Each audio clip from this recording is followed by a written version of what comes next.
photos to form the exhibit Central Avenue, a Community Album. 20 years after the 1992 riots, there's going to be a temptation in the media and a temptation in all of our conversations to think of this area as having just two poles. It was an intellectual center, and then it fell. A group of colleagues, a girl on a tricycle, all photos of everyday life on Central Avenue. Coleman feels having this exhibition will help people have a broader understanding of what it means to live in this area. A 3,000 square foot retail space at 2515 Central Avenue was turned into a gallery with photographs projected onto 6 12 by 12 screens. The area looks different than when I lived here probably 20 years ago, 15, 20 years ago. But it is really cool to see the transition over the past decades of Central Avenue. And for those participating in the city's Ciclavia event, this was one of the many hot spots to check out. We have such a great past also that it's really great to come down and see different worlds and different people.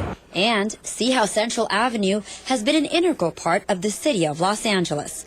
From downtown, I'm Rasha Goel for LA This Week. The exhibit ends on April 25th.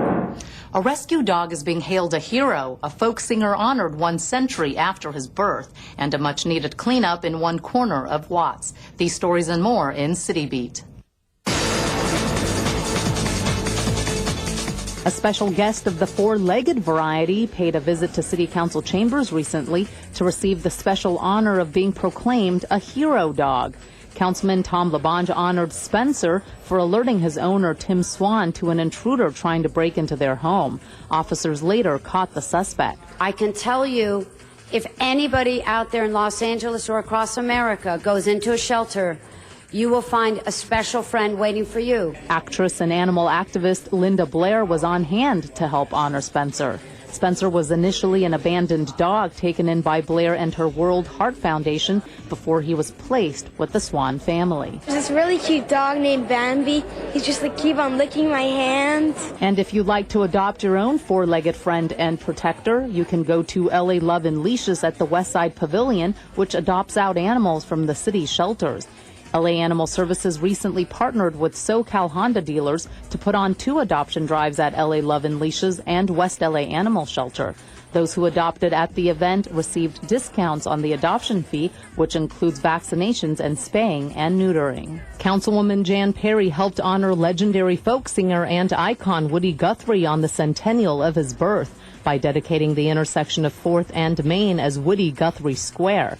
The sign refers to Guthrie as songwriter, poet, voice of the Dust Bowl refugees. At one time, Guthrie, who sang about working-class folks in the 30s and 40s, lived in downtown L.A. and would even play for tips in the local bars. Guthrie dedicated his song 5th Street Blues to his time in Los Angeles. Councilmember Joe Buscaino joined officers from LAPD's Southeast Division as well as several other organizations, including the Bureau of Street Services, in cleaning up a strip of land adjacent to 103rd Street and Grandee Avenue in Watts that was overgrown with weeds. Buscaino's office organized the cleanup just 2 weeks after a community activist approached the council member for help ridding the area of trash, vermin, and homeless encampments. LAPD officials say the cleanup was necessary in order to give Markham Middle School students a safe path to and from school. And we want to take this opportunity to introduce you to Joe Buscaino, the city's newest council member. He's been in office for 3 months and has already hit the ground running. Here's a closer look at the councilman's goals and priorities for his district. A first-generation Italian-American, Councilmember Joe Buscaino's family emigrated to the United States 40 years ago from Italy to San Pedro. They landed in San Pedro from the fishing industry, and my family instilled in me the importance of faith, of family, of community, of doing good, of serving others, and wanting to help others. It's that dedication to public service that prompted Buscaino to first join the Los Angeles Police Department 15 years ago, and then to run for a seat seat in the LA City Council this past January. I've dealt with poverty. I've dealt with businesses that have failed. I've dealt with kids out in the streets who've made some poor decisions and poor choices. And I've dealt with the lack of economic justice across this district. And I told myself, I know we can do better. In his first 2 months as council member of the 15th District, Buscaino proudly unveiled the new baseball field in Harbor City. It was important for me to fight for this field. In the first 50 days, I made it clear that I want to provide a better field for Harbor City residents and for the kids who play at this recreation center. And sure enough, the Dodger Dream Foundation literally came to bat for us. But Buscaino says one of his main goals is to end poverty in the harbor area by making San Pedro's waterfront a tourist destination. We have, decades after decades, have failed to move forward with that waterfront development. We ought to be a destination in the Port of Los Angeles. If you look at ports across America, you look at Seattle, Baltimore, San Francisco, even to our neighbors in Long Beach, it's a destination. People are coming to spend money at these ports. While that project may still be a long way from completion, Buscaino says experience has taught him to dream big. I remember a street called Francisco Street, where I remember as a young police officer arresting drug addicts, prostitutes, gang members. What's on Francisco today is LA Live. Buscaino says he will be fighting for job creation, better city services, and public safety in his district for his constituents and for himself. I'm raising my family here. My wife is a teacher here in my district, and we're not going anywhere. Prior to being elected council member, Buscaino served 6 of his 15 years at the LAPD in the harbor area as a senior lead officer. Thai-town in East Hollywood continues to be a growing attraction for many Angelenos. As Brian Ojima explains, a new groundbreaking project will only help to further shine the spotlight on Thai-town as a destination for tourists and locals alike. It was a long wait, but the Thai-town Eastern Gateway project is finally here. It all took, at the end, about 6 years from the time the statues arrived from Thailand until the statue actually got installed. Councilmember Tom Labange joined the Thai Council General and council members from Bangkok in unveiling a statue that symbolizes protection. Store owners in Thai town hope the new project will increase business and spark greater interest in the Thai culture. Everybody have to know this area. We have Thai, like Thai massage, Thai foods, and something like Thailand. With more and more restaurants and businesses opening up in Thai town, the belief is that the East Gateway will only strengthen tourism in the area. The goal would be for us to really revitalize this area, generate a local economy, and help the businesses become more viable. Back in 2007, the West Gateway to Thai town was completed, and now with the East Gateway finished, Councilmember Tom Labange says it's the perfect vehicle to developing beneficial relationships between the Thai community and the city of Bangkok. It's those of us who are in this Los Angeles community to help the organizers of Thai town to enhance and have it blossom, nourish, and grow as a great town within the City of Angels. Several trees were also planted along Hollywood Boulevard to help make Thai town a more vibrant, attractive area. In Hollywood, I'm Brian Ojima for LA This Week. In this week's list of things to do, a walk to help the homeless, remembering the Titanic, and a tour of 4 of LA's most exclusive homes. Saturday, April 28th from 8 to 11 a.m. will be the 2nd annual Hike for the Homeless at Griffith Park. Adults, students, and pets on leashes can hike the 2.64-mile Fern Canyon Trail or 2-mile Old Zoo Trail at their own pace. The hike, which benefits the Society of St. Vincent de Paul's new family housing project for homeless women and children, begins near the merry-go-round lot. Griffith Park is located at 4730 Crystal Springs Drive. For registration costs and more information, go to hikeforthehomeless.com. Enjoy the Titanic Centennial Lecture and Film on Saturday, April 28th at 2 p.m. at the Egyptian Theater located at 6712 Hollywood Boulevard. To commemorate the centennial of the Titanic, Don Lynch, author of Titanic, An Illustrated History and Ghosts of the Abyss, will give a talk on the Titanic luxury liner, followed by the 1958 film on the sinking of the Titanic, A Night to Remember. More information can be found at AmericanCinemaTech.com. And if you love going to open houses for a chance to peek at how the other half lives, here's an event for you. The 56th Annual Art and Architecture Tour on Sunday, April 29th, starting at 10 a.m. Docents will lead you on a tour of 4 exclusive Southern California homes chosen for their art collection and architectural design. The homes are in Truesdale Estates, Hancock Park, Windsor Square, and Coldwater Canyon. The event is presented by Los Angeles County Museum of Art, or LACMA. You can purchase tickets or find out more about the tour by going to lacma.org. And remember, you can find this information on our Facebook page. And that's a look at some upcoming things to do. With chalk in hand, Angelenos young and old channeled their imagination by putting ideas not on paper or canvas, but on concrete.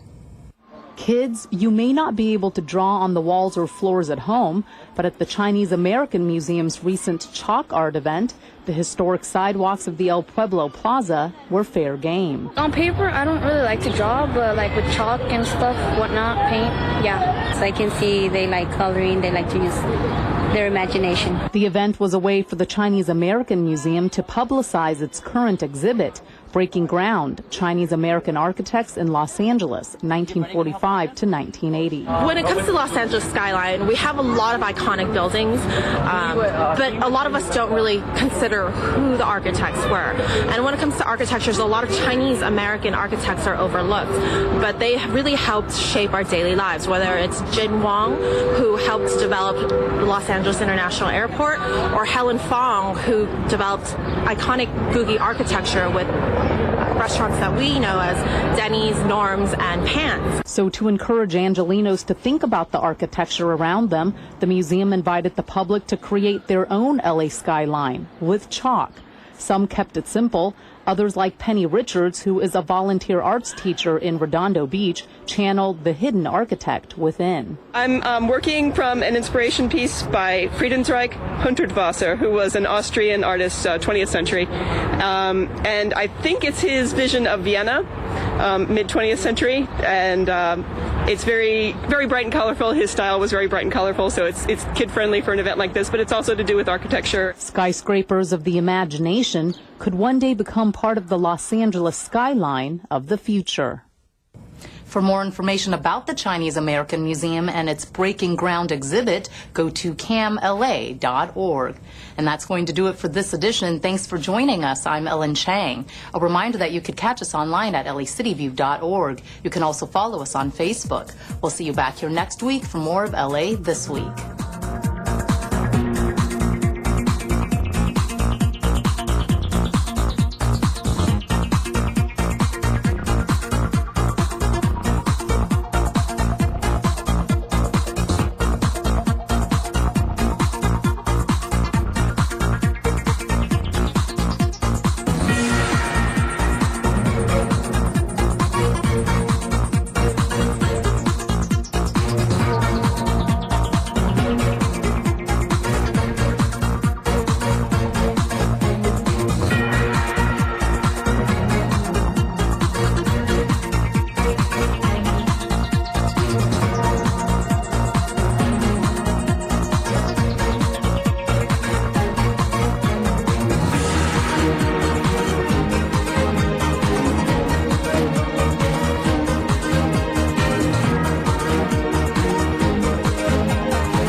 Almost 80% of car theft occurs because of unlocked doors. Locking your doors takes a matter of seconds and can become so routine that you may forget whether you locked your doors or not. But it's worth the effort to double check. The more successful thieves are at taking items out of a car, the more chances they are going to come back to that area. Don't let our town be that area. One simple precaution is to hide or cover any valuable items when leaving your car unattended. Simple actions like these can prevent you from becoming a victim of property theft. The Los Angeles Police Department would like you to remember, lock it or lose it. Hi, I'm Nina. This is my daughter Miranda, and we live in Silver Lake. We love the cultural diversity of Los Angeles. You're watching LA City View, Channel 35. Our city, our channel.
Thank you, Mr. Rosendahl.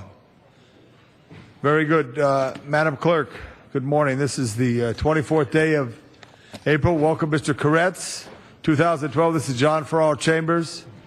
Madam Clerk, please call the roll. Alarcon, Buscaino, Cardenas, Engler, Garcetti, Weezer, Koretz, Krikorian, Labange, Parks, Perry, Reyes, Rosendahl, Zine, Weston. 11 members present and a quorum, Mr. President. First order of business. Approval of the minutes. Councilmember Alarcon moves. Councilmember Weezer seconds. Next item. Committee resolutions for approval.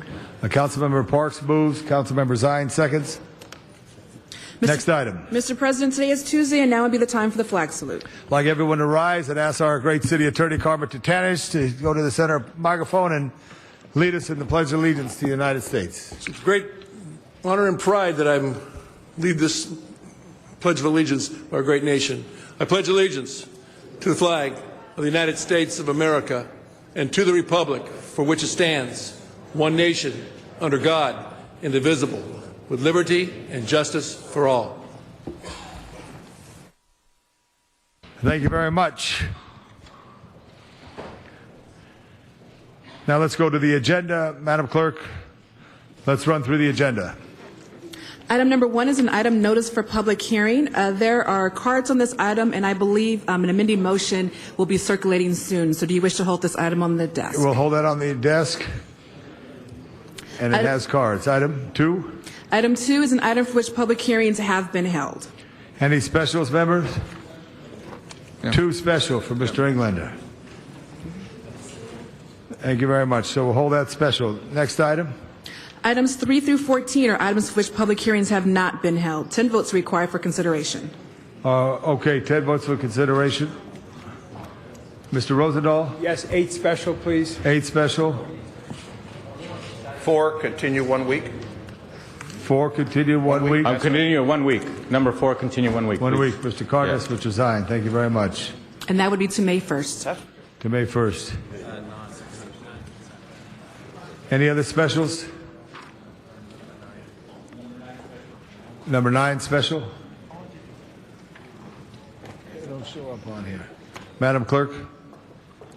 Mr. President, there are cards on items 3, 5, 9, 10, and 14. So we'll call those special as well. Next item?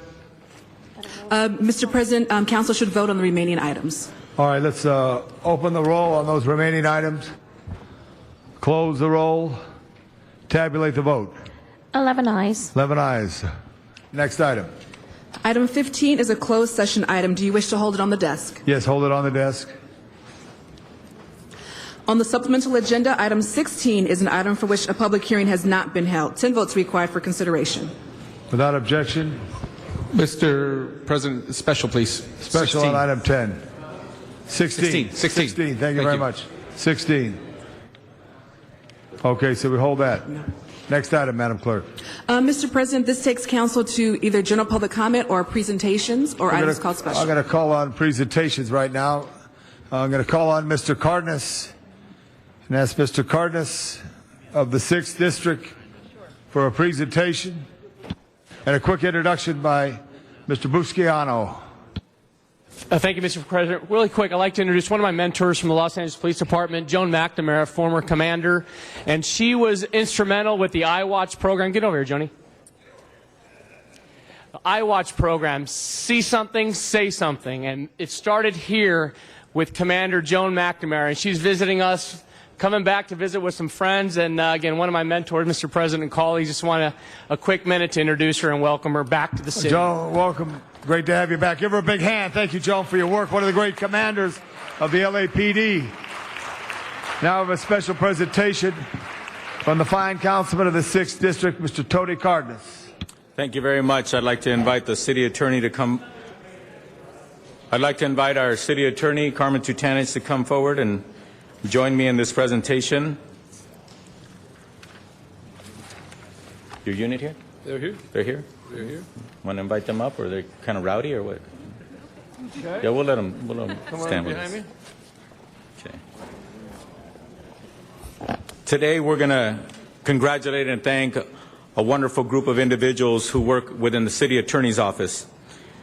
6 years ago, I began working with the City Attorney's Office to develop the country's first gang injunction removal process for those individuals that were wrongly served and or for those individuals who are no longer involved in gang activity. Together, we created an exit strategy for those women and men who wanted a second chance to lead a more productive life for themselves and their families. And in late 2007, together, we announced the first person to ever be officially removed from a gang injunction in the United States. Today, the LAPD and City Attorney no longer enforce the gang injunction against an individual successfully granted removal. Since 2007, 72 petitions for removal have been received, with 7 people being removed from an injunction, 12 people awaiting review, 20 people who applied but who were never on an injunction, and approximately 30 people who were not approved because they did not meet the strict standard for removal from a gang injunction. But our work did not stop there. In 2009, we again partnered together and created the Gang Alternative Sentencing Program, CURE, which provides young adult offenders who commit nonviolent gang-related misdemeanor offenses an alternative to jail time. Through CURE, offenders eligible for probation are provided the opportunity to participate in supervised programs after they enter a no-contest guilty plea. Successful participants may earn the reduction or dismissal of their criminal case and, in some cases, removal from the enforcement of the city's gang injunctions.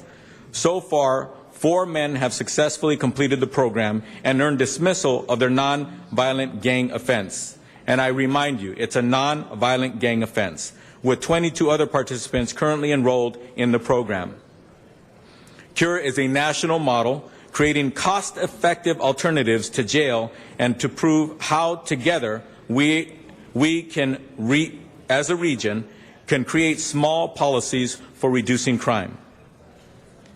Smart policies for reducing crime. It is small and it will grow. The project partners include the Los Angeles City Attorney's Office, Los Angeles County Public Defender's Office, the Los Angeles County Alternative Public Defender's Office, and the Coalition for Responsible Community Development, otherwise known as CRCD. And it gets better. CRCD, our nonprofit community-based partner, uses its existing funding to work with the individuals involved in the CURE project. Thereby, there is no cost to the city, the court, or the client defendant. Thus, I would like to acknowledge the City Attorney's Office and the anti-gang section for all of their diligent work and in particular their work around the gang injunction removal process and gang alternative sentencing program. In addition to that, I'd like to remind everybody that it's really important for us to understand that in the second largest city in the country, it's not easy for a prosecutorial office to get involved in a program like this and to believe in it and go above and beyond the call of duty to prove that this is a smart on-crime approach and it is, in fact, the most effective way to preserve the taxpayer dollar and keep our streets safe. And with that, I'd like to invite to say a few words our City Attorney, Carmen Tutanich. Thank you, Councilman. It's with great honor and pleasure that I'm here today along with the hard-working guys from our gang unit behind me. First, I want to thank the councilman for recognizing what these guys do throughout the city. There are about 64,000 gang members in the city of Los Angeles that we know of, and probably in the county somewhere close to 250,000 gang members. We have about 20 lawyers working in that section. The lawyers in our office don't do the murders, and we don't do the assaults and the robberies. We do the things that hit the streets, the broken windows, the 3 Gs. We prosecute guns, graffiti, and gang associations. We do injunctions. We have 44 injunctions against 72 gangs. We have 1 injunction down here in Skid Row against drug dealers who are members of gangs. We have 1 injunction against the MTA tagging crew, which is a gang that does other stuff, and that they're just as violent. However, we can't arrest our way out of this program, and one of the programs that Councilman was talking about, our alternative sentencing program, is a great program. It's based in part on the theory of education gets you out of gangs. If you don't think that that works, take a look at the Merit program at County Jail. Merit means maximizing education, realizing individual transformation. When an inmate graduates from Merit, recidivism drops from 72% down below 30%. Our gang program, our gang alternative sentencing program, we partner with the Public Defender's Office. We partner with the court, we partner with probation, and we find a way to turn a life around. Truancy is the beginning of gang membership. 95% of those people who are in gangs start as truants. Let me give you some other information that you might find interesting. 83% of the gang members in the city of Los Angeles have one thing in common. They're high school dropouts. 78% of the inmates in state prison, as I'm standing here talking to you today, high school dropouts. Education, public education is public safety. We need to remind ourselves of that. I want to thank our gang unit for doing what they're doing. I'm going to read off the names of our gang attorneys and their staff, and when I'm done, I want to make a comment. Ann Tremblay, who is the assistant city attorney and the supervisor. Peter Shutan, deputy city attorney and assistant supervisor. Brian Bowers, deputy city attorney. Susan Chung, deputy city attorney. Greg Dorfman, deputy city attorney. Tom Griego, deputy city attorney. Eugene Hall, deputy city attorney. Kelly Hyung, deputy city attorney. Jeannie Kim, deputy city attorney. Or I should say Jeanne Kim. Jeannie Lewin, deputy city attorney. Jim McDougall, deputy city attorney. Pan Panagotu, deputy city attorney. Alan Shahagian, deputy city attorney, or Alan, I should say. Jonathan, what about? Did I? Okay, I'll get to him. Jonathan Wynn, deputy city attorney. Lloyd Mason, deputy city attorney, who was a volunteer in our office, a reserve deputy, who now was just hired by the San Bernardino District Attorney's Office. And how could I miss Arturo Martinez? Now, I just read off all the names of lawyers in our office. And I'm going to show you the depletion of staff in our office. One legal secretary for those 20 lawyers. Latanya Portlock. Give her a big hand. The hardest working person. Irene Martin Miller, who's on maternity leave, sometimes fills in as a legal secretary, and Pam Blair is our one paralegal. This unit is woefully small for the work that it does for this great city. If you don't think that controlling gang conduct in this city is important, I'm telling you right now, you have another thing coming, because it's not the felonies that keep gangs in check. It's the little stuff that keeps gangs in check. When they know the cops are there and they know that they're not going to get away with anything, they're not capering. These guys behind me are the ones that keep the public safe every single day. And I'm not ungrateful in one way at all. These guys, they have all my gratitude for doing what they do under the working conditions that they work under. This council, if you find it when the budget and finance meets, we need to be funded to keep these guys alive and doing the good work that they do to keep us safe. There's a spike in crime right now in the Harbor City area and in a couple of other areas within the city. We need to have more than one guy working that area, and that's all we have to devote to this gang problem. Thank you very much. Thank you very much, Mr. Katanich, and your team. Mr. Cardis. Did you call on Dennis? Oh, okay. I'm sorry. Well, you wouldn't be doing your job if you didn't fight for your budget. Really appreciate that, Carmen. It's all about keeping this place alive. And I happen to be on the budget committee myself. So, with that, we'd like to give this certificate of appreciation to the anti-gang section of the City Attorney's Office. And once again, they go above and beyond the call of duty. They're a fine example of what makes this country great. People who come to work every single day, appreciate their responsibilities, and take it to the highest limit, and they're doing a wonderful job, and it's commended around the country. So congratulations on your work. Mr. Cardenas, thank you very much. We have some colleagues who want to add a few words as you take your picture. Mr. Zine. Thank you, Mr. President, and Councilmember Cardenas. Thank you for bringing these folks forward. And Nooch, you got a great team there that obviously makes the community safer. People oftentimes think that it's all about the police department, and without the follow-up by the City Attorney's Office, without the follow-up by your dedicated members of the City Attorney's Office, nothing gets done. They go in the door and then they leave the door. And with the programs that you've developed in the City Attorney's Office, with the great staff that you have there, the deputies, the assistant deputy city attorneys, and Peter Shutan. Peter, I see you all over the place. You're like the ambassador from the City Attorney's Office for anything and everything that's going on. And it's important that we have that, and we show respect and admiration for what you folks are doing.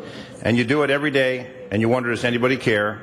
Well, obviously we care, and the people of Los Angeles don't know the good that you're doing, but the impact is when we have reduction in crime. It's been mentioned in San Pedro in the 15th District, since Councilmember Buscaino became a council member, left the senior lead position, crime has gone up in San Pedro.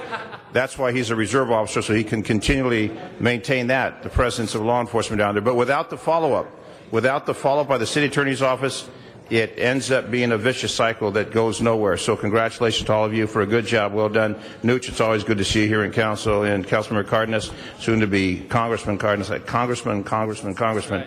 It's a pleasure to see you recognizing our great deputy city attorneys and his staff. And the budget is coming up soon. We need to recognize a day like today when we're acknowledging you, showing respect, that when it comes to the shekels, when it comes to those dollars to keep you folks going and your families going, we can't forget that, because you're all part of the criminal justice system to keep the city safe. Thank you for all you do. Thank you very much, Mr. Zine. Mr. Joseph Buscaino. Thank you, Mr. President. You got it. You nailed it. Thank you. Mr. Cardenas, thanks so much for bringing the City Attorney's Office before us. Mr. Tutanich, thank you so much for your continued leadership in the City Attorney's Office. My relationship with the gang unit in the last several years has been strong as a senior lead officer, and senior lead officers tend to turn to the gang unit in our respective divisions to improve the quality of life. And my gang attorney, Panagiotis, who works out of the harbor area, someone who is also a dear friend, who I respect and commend for his work day in and day out. But again, as Mr. Zine alluded to, the city attorneys play a critical role in public safety. And I will stand during this budget season, during these budget talks, to make sure that the city attorney's office is seen as part of the public safety component of our great city. 70% of the arrests LAPD make fall in the hands of our city attorneys. Let us be reminded of that, colleagues. And I want to continue to thank the City Attorney's Office for doing more with less. And this is a great opportunity, Mr. Cardenas, to remind us of just that. So thank you so much for your hard work and your continued dedication and compassion to our great city. Thank you very much, Councilman. Councilmember Bill Rosendahl. Good morning, Mr. President. Welcome back.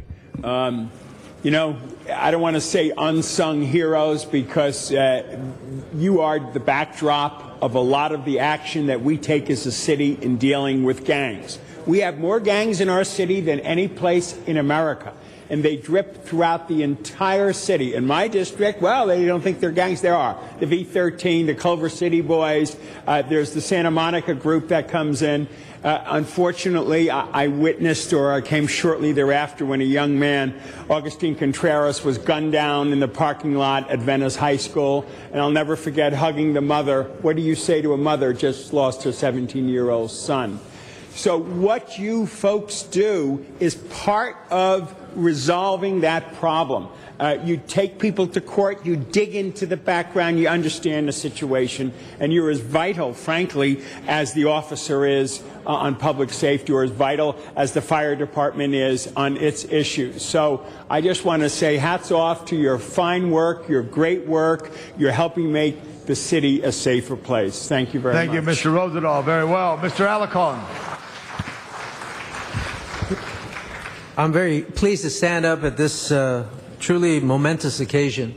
Back in 1998, I believe it was, when I was a city council member,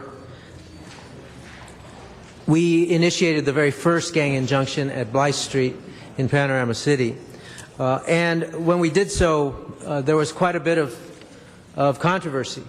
A lot of people thinking that there were going to be violations of civil rights, and it was attacked initially.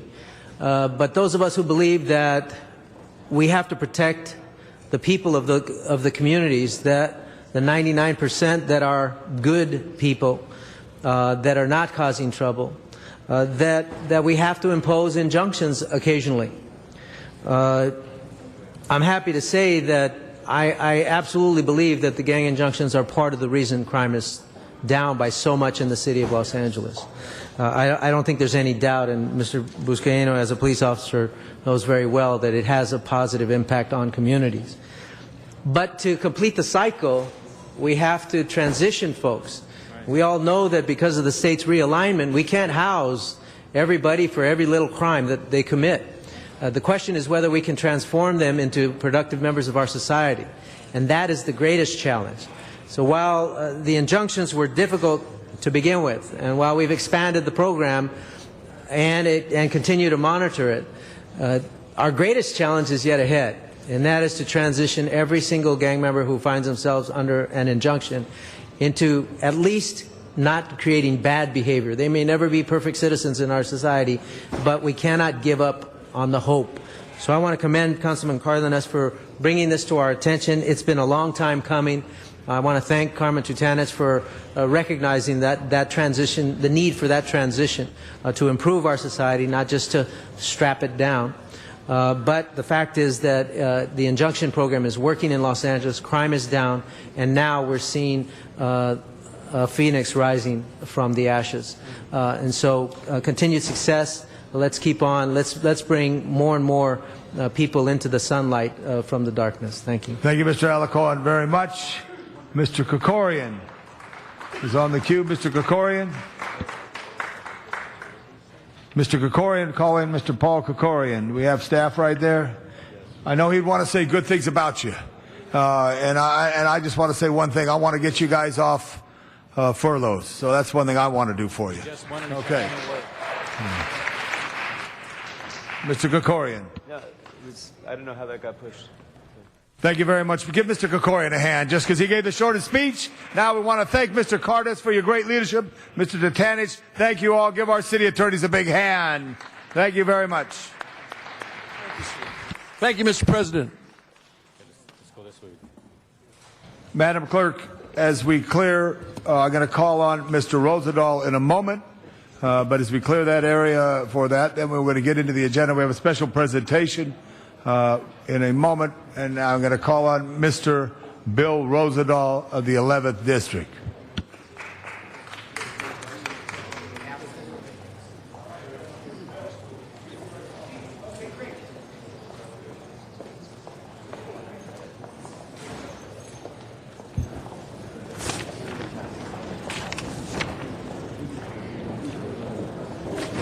Well, thank you, Mr. President, for this opportunity right now to ask the SEIU to come on up front and center by the mic. And frankly,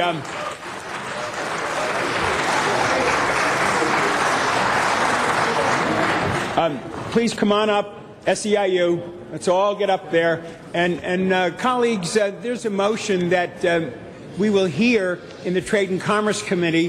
Mr. Labange will be putting that on the agenda. And the motion clearly, which has Mr. Koretz and I as co-presenters of this, with Mr. Wesson as the second, talks about the LAX service standard policy. And what this motion is talking about is the Board of Airport Commissioners on April 28, 2008, instituted a contractor performance standard at LAX in the areas of employee relations, employee training, quality of service, contractor experience, and reduction in the number of contract providers before and dealing with this services. The bottom line is that there are many workers at LAX that work really hard. They are underpaid, overworked, and don't have quality health care. The reality is the SEIU has been very strong in fighting for its workers at the airport. On May 1st, the nation will experience the 99% dramatically throughout the great nation. At LAX, and I just want to give everybody an awareness of this, that around noon on May 1st, there'll be 500 to 2,000 people protesting some of the issues of health and safety and the welfare of the workers. Let's call for the presentation if we could. And with that context as a backdrop, I'm asking Mike Garcia, the SEIU, and he has 5 other speakers to share with us their feelings about LAX so that we understand what May 1st is going to be all about. Mr. Garcia. Thank you, Honorable Council Member, for hearing our presentation here today. The workers you're going to be hearing from today clean the planes, load and unload the cargo and the baggage, and make sure planes are fueled and have water at LAX. They are here today to tell you they work in a dangerous environment. These workers all know the story from just this past February when an LAX ramp worker was guiding a plane and was struck and dragged along the tarmac by a truck operated by another company. This worker remains hospitalized in serious condition today. This is not an isolated incident. In an effort to increase profits, airlines have turned to lowball contractors. No one is watching these contractors, and as a result, LAX has become the wild, wild west. Did you know there are over 250 contractors operating at the airport? It is no wonder that there is no systematic approach to customer service, cleanliness, health and safety, and overall operations. In a world where every effort is made to make passengers feel safe and secure, unseen by the public, many contract workers at LAX report they face serious health and safety hazards on the job. A recent survey of 350 LAX contract service workers found that many of these workers face unsafe conditions on the job. Nearly 40% of LAX contract service workers surveyed report having been injured on the job. 45% report having witnessed an accident involving another coworker, a passenger, or other airport personnel. Half of the surveyed workers report they have not been provided with the proper protective gear to do their jobs, such as back braces, protective goggles, or gloves. State and federal health inspections support what these workers are saying. A number of contractors operating at LAX have a record of significant safety violations and accidents. Incidents recorded in these reports included injuries to workers that caused long-term hospitalization, burns, broken bones, and at least one fatality. Do you see this map over here to my right? We recently asked LAX workers to map injuries they have suffered at work. Each of these dots represents the pain and suffering of a contract service worker helping run our airport. That's unacceptable. The cost of working at LAX should not be your life or your health. And it's not only workers who are at risk. This past week, the wing of a departing plane clipped the wing of a parked commuter jet with about 30 people aboard. But did you know there was an accident last fall where a fuel truck collided with a parked plane operated by an international carrier? Workers report the accident was due in part to the fact that the contractor was using inexperienced wing walkers to help guide the plane. But you won't hear from LAWA about this. When we started hearing about these stories about serious worker injuries and accidents involving LAX contractors, we knew there was a serious problem at the airport. Our partner organization, Good Jobs LA, filed several public information requests to the airport authority seeking inspection reports and other information related to accidents and injuries. But after admitting that LAWA had over 3,000 pages of documents related to a recent accident at LAX, LAWA staff refused to release that information, citing safety and security concerns. Just who is it that the airport authority thinks it is protecting? LAX is an embarrassment. We can't have a world-class airport at LAX without world-class operations. And that won't happen unless we find a way to stop this growing crisis for workers at LAX. This crisis begins with irresponsible contractors who show no commitment to following rules and maintaining high safety standards. It ends with the airport authority steps up and takes responsibility for ensuring that we are providing a safe environment for workers and passengers at LAX. LAX is the entry to our city's living room. It is a gateway for Los Angeles. To date, it is not a living room that passengers, Angelenos, and workers can be proud of. Council members, we can't just throw money at modernization efforts without looking at the basic operations of these workers. The human factor, these workers are just as important as any modernization or anything we do at LAX. Thank you very much. Thank you very much, Michael Garcia.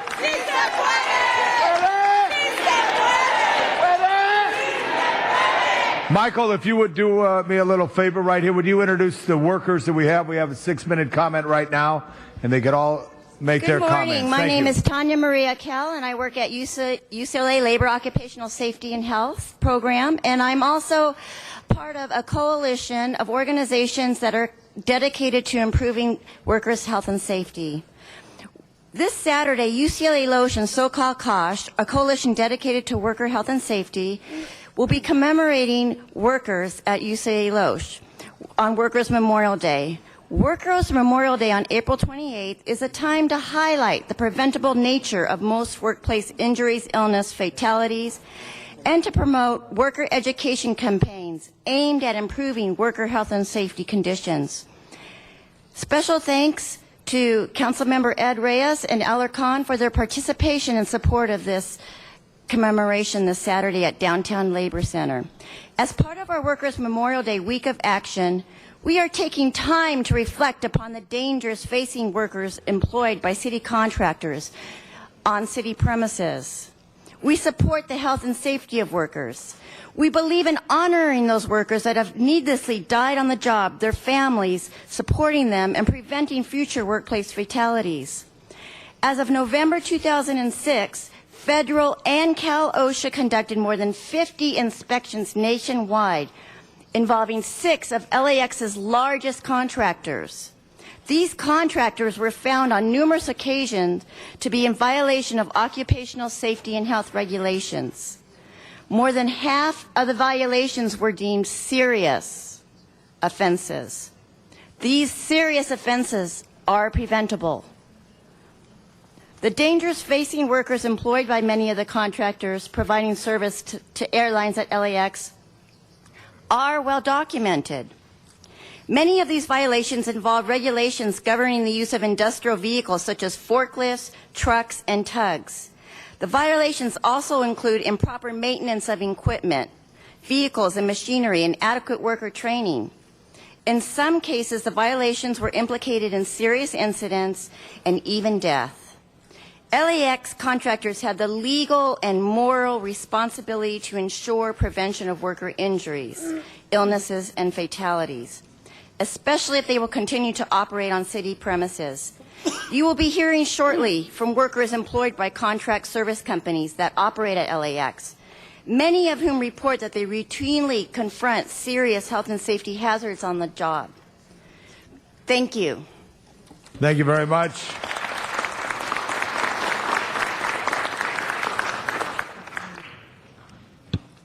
Muy buenos días. Mi nombre es Rito Preciado. Good morning. My name is Rito Preciado. Soy conductor de camión de lavatorio. I drive a truck bathroom, a little truck for the bathroom. Todos los días tengo que subir a una escalera a una plataforma del camión. Every day I have to go up the stairs into a platform, a truck platform. Que no tiene rieles de seguridad. And they don't have any security rails. Para conectar las mangueras al avión y sacar los residuos. Yeah, I need to connect this hose to the plane in order to remove the dirty waters or residues. Una tarde conectando las mangueras del avión. One afternoon, I was connecting these hoses to the plane. Yo me caí, me resbalé y me caí y desgraciadamente alcancé a meter las manos para proteger mi cabeza. I slipped and fell, and I was able to put my hands in order to protect my head. Mis guantes se me rompieron y la careta se me quebró. ¿Qué se le quebró? Los guantes que tenían mis manos para hacer el trabajo se me rompieron. My gloves just broke. Y la careta se me quebró. La careta. Sí, la máscara. The mask got broken. Cuando me levanté tenía un fuerte dolor en mis brazos. When I got up, I had a very strong pain on my arms. Cuando ya mandé llamar a mi supervisor, me vino y me hizo trabajar lastimado. Yeah, when I called the supervisor, he came and he made me work even that I was injured. Me hizo que terminara de hacer ese avión, obligándome que si no me iba a correr. He forced me to finish working with that plane. If not, he was going to fire me. Y también después me obligó a manejar por 10 minutos para regresar el troque al estacionamiento. After that, he forced me to drive the truck back to the parking lot.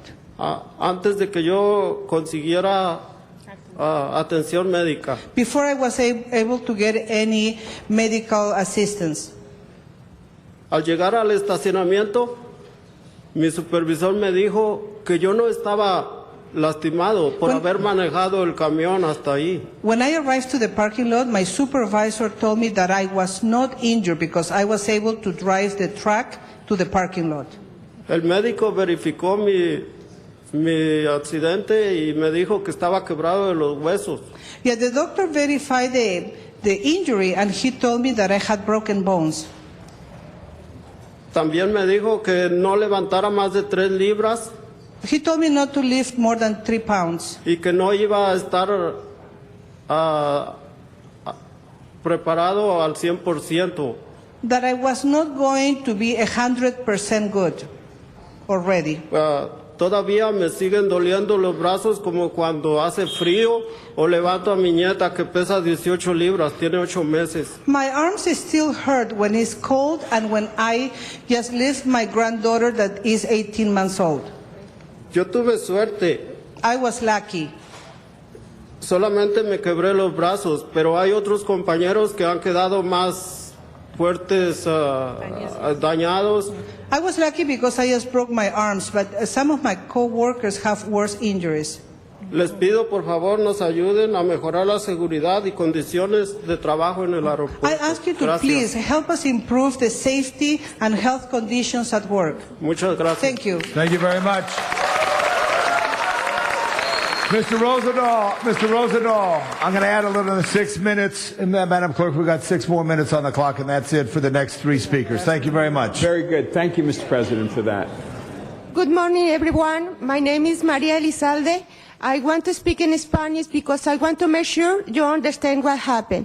Mi nombre es María Elizalde. Yo vengo representando a los trabajadores del aeropuerto, a todos los trabajadores del aeropuerto. My name is María Elizalde, and I come to represent all the workers at the airport.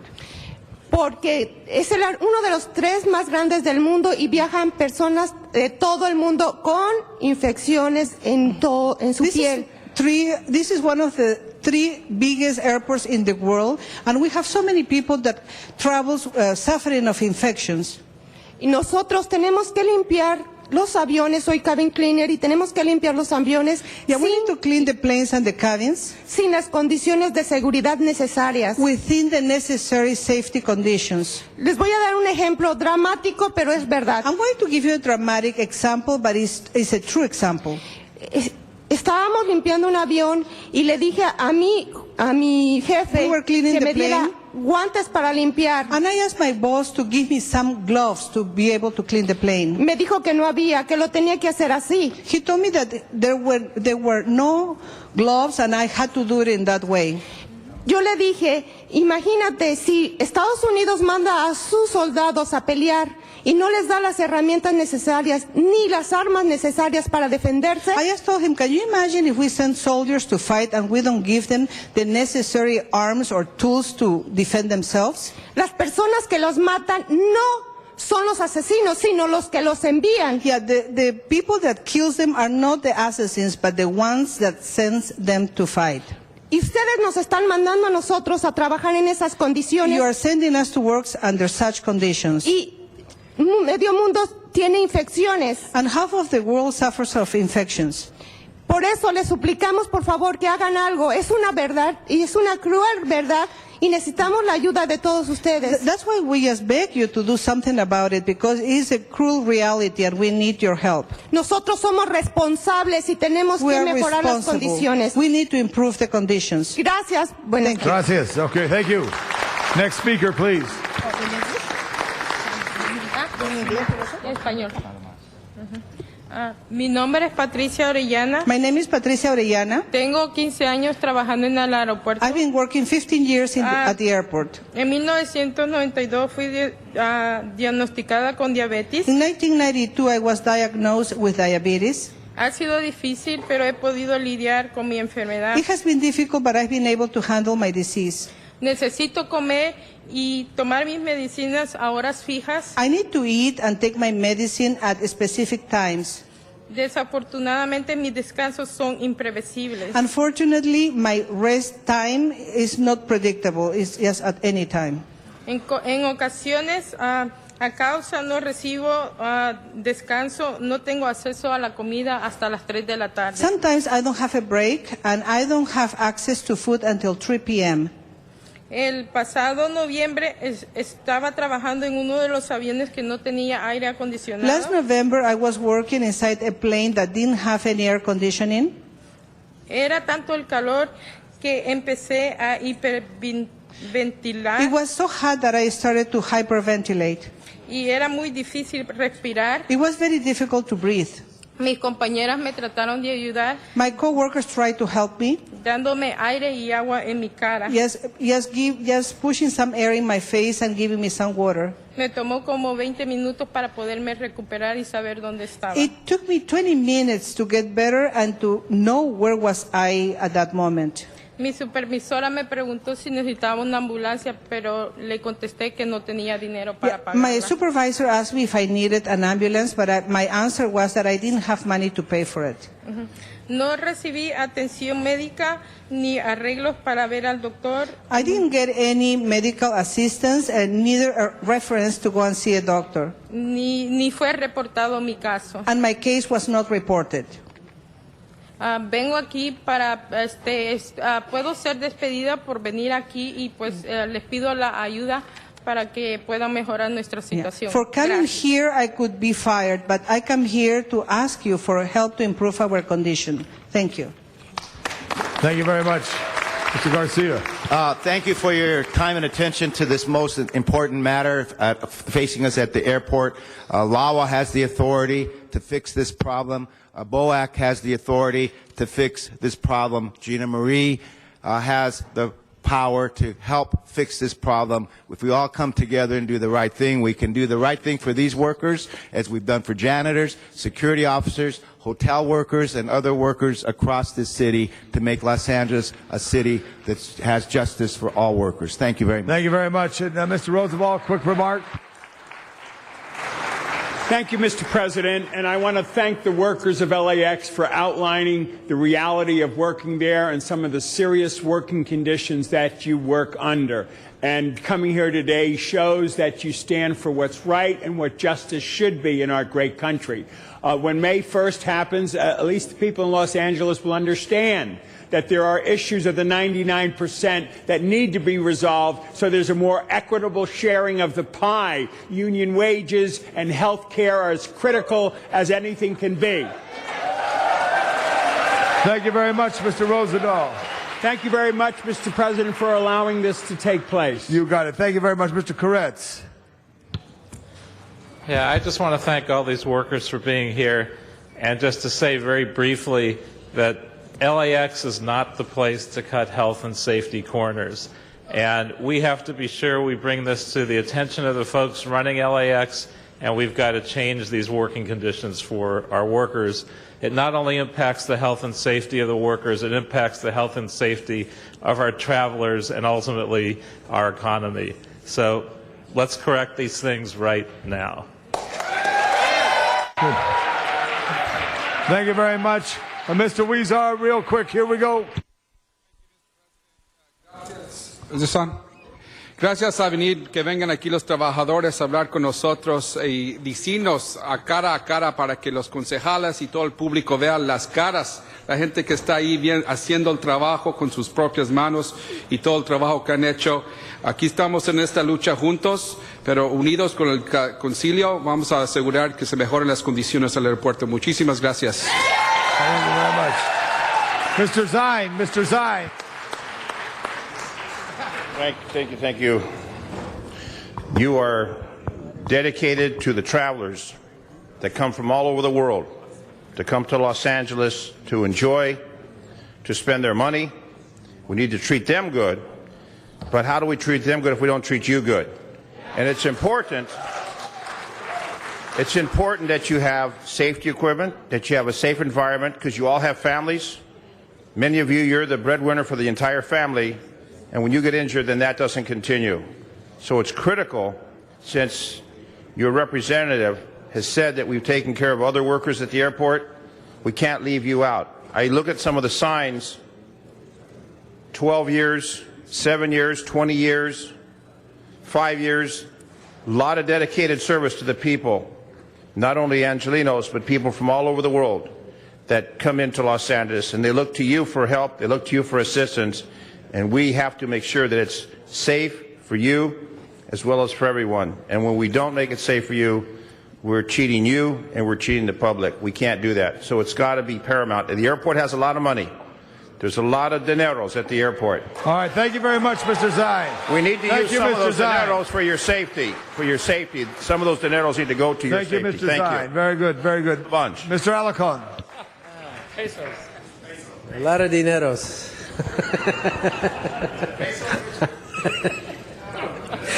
I didn't catch it. Mr. Buscaino caught it. If that makes you feel any better, Dennis.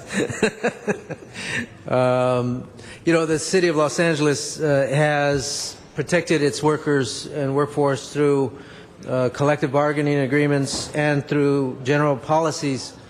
But sometimes we turn a blind eye to those workers that are subcontracted, like these workers at the airport. We should not be turning a blind eye to these workers. These are part of the city family, and we should treat them with equal respect, dignity, and benefits, protections that they so much deserve. The World Airports is a critical function to any large city, and in this particular case, we depend on that World Airport to help our economy thrive. We sometimes ignore that reality, and we sometimes ignore the various functions of workers that make that a part of our reality. So next time you go to the airport, I hope that you will salute these people, tell them thank you for the work that they do, because they are ignored most often. And we appreciate them, and if you ever want to march at LAX again, it'll be my pleasure to join you, because my heart is always with you. Thank you. Thank you very much. So, Mr. Garcia, thank you for coming down. We'll see you in May in committee. Thank you very much. Have a good day. Thank you very much. Okay, Madam Clerk, thank you, Sergeant. And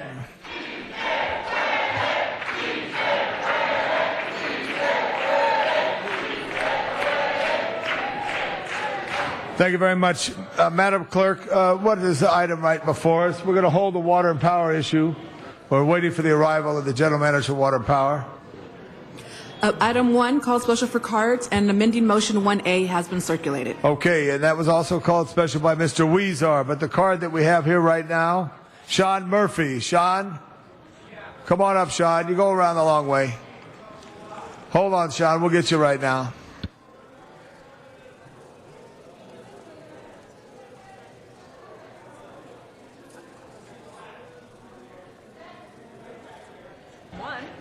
Sean Murphy, come up. This is item 1.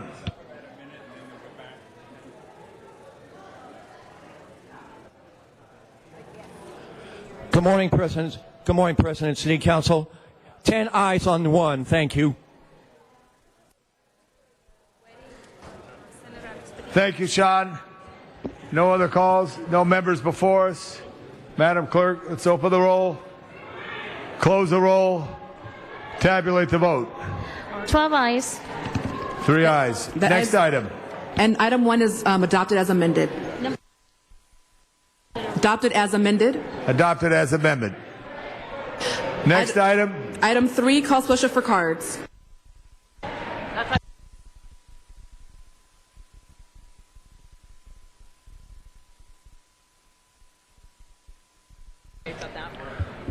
On item number 3, we're going to have Mr. Sachs.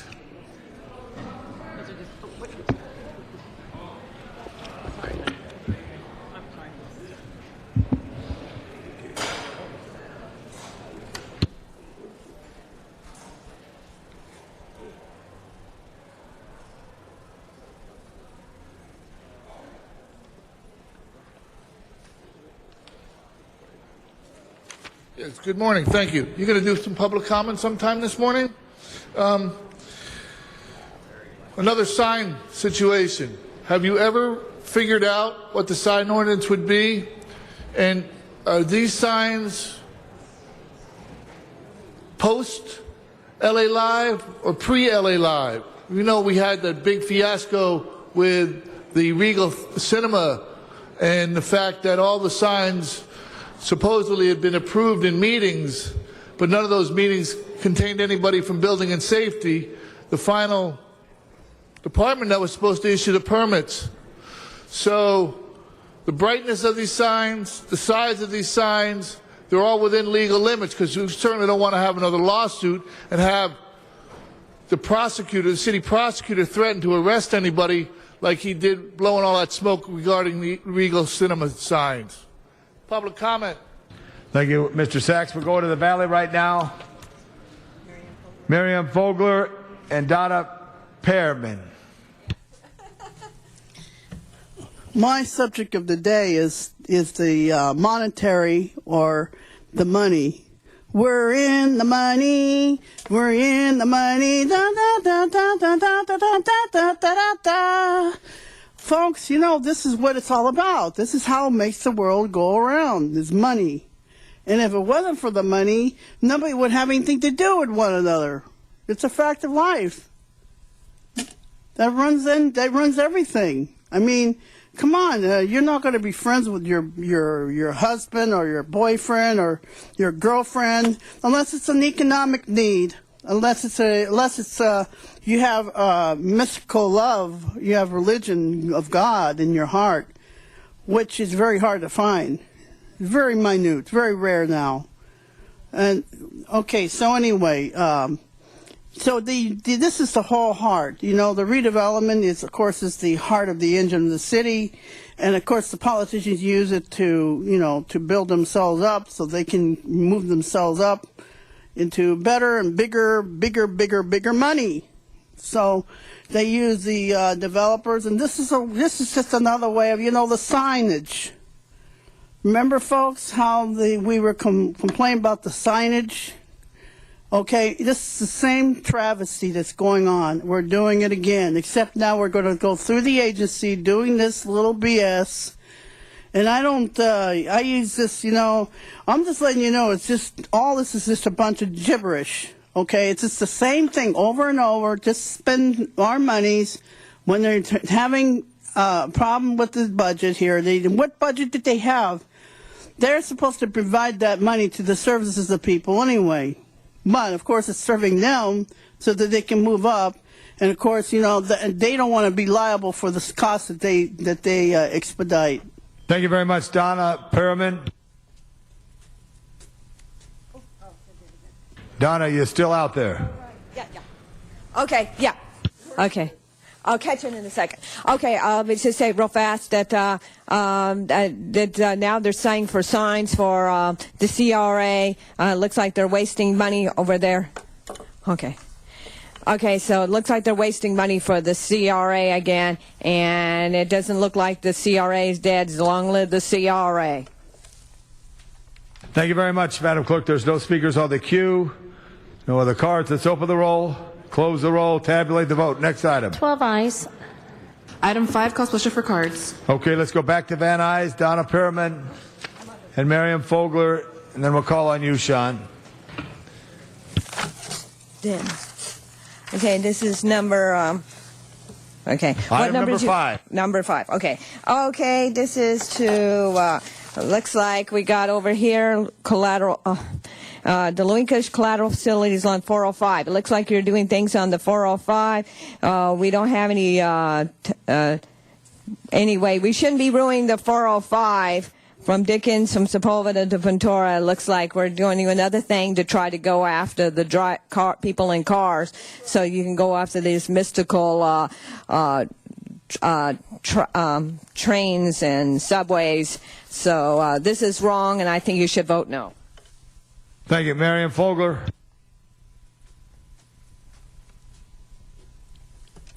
We're in the money. Isn't that what it's all about, folks? They're going to set the price of how much money you're going to have to spend on your trips and how long you're going to be waiting. You're going to be all like cattle waiting for, your destination. You won't have any privacy. They'll be watching you. They'll put cameras on there. You won't be able to protect yourselves, and you lose your independence. And the only ones that will have cars will be the super rich. They're the ones that are going to have the electric cars and the ones with the solar. Because Mr. President, I don't believe she's. I don't think so either. Miriam, get to the point real quick now. All right. Well, you're ruining the 405, definitely, because that's what you want to do. You want to get people out of their cars and be automated like New York City, and it can't be real here. Unless you're going to usurp every home you have in the San Fernando Valley and make it all business as well, so that you can have your 405 demolished. Thank you very much. No other cards except Sean Murphy. Sean, jump up here. Mr. President, did Sergeant Arms tell you it's my birthday today? I don't think they did. Sean, they were going to tell me in a minute, but I want to wish you on behalf of the people of Los Angeles, happy birthday, Sean Murphy. Yes. Okay, to get serious, we need to keep the 405 freeway built. It's good for the city and it won't rob the city. Keep the 405 building. Thank you, Sean. Very good. And happy birthday. Say hello to your mother. Okay, here we go. Give Sean another hand there. He comes all the way from Toluca Lake. Thank you, Sean. All right, now we're complete with this matter here. There's no speakers on the queue. Madam Clerk, let's open the roll, close the roll, tabulate the vote. 12 eyes. 12 ayes. Very good. Let's go with that matter. Now we're going to hold on item 8. Mr. Rosendahl's out of the room. Let's go to number 9. Item number 9 calls pleasure by Mr. Cardenas and for cards. Mr. Cardenas. Mr. Cardenas. He's out of the room right now. Okay. Got it. We're going to hold this one. Item number 9. We're going to hold this one. Item number 10 calls pleasure for cards.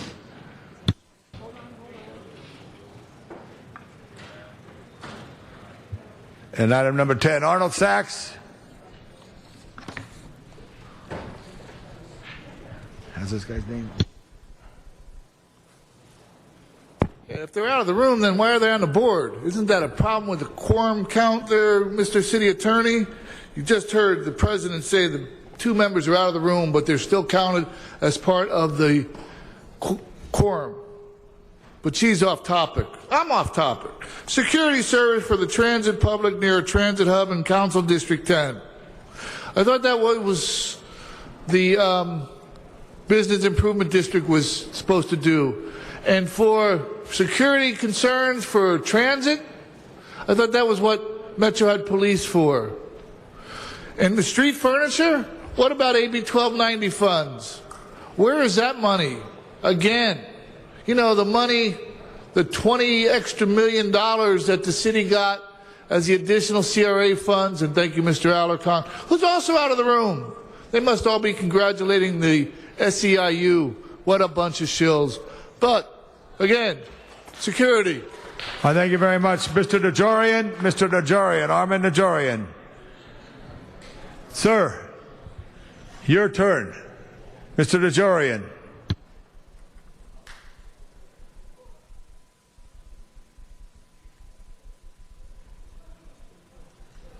Good morning, City Council members. Good morning, fellow Angelinos. My name is Armenak Nurujayan, actually. And as a Liberal Democrat, I must actually endorse with item 10, motion by Council members Western and Zion, to transfer $46,000 from a City Council District 10 portion of a street furniture revenue fund to a Korean Chamber of Commerce for various security purposes. For instance, for transit, public need transit hub. I think that that money, $56,000, may be a very kind of willful donation, to increase, security services, maybe hire more security guards, even transit hub, in a District 10, And actually, I endorse this particular motion, because it helps, to boost, let's say, security services in the transit hub in a Korean District 10. Actually,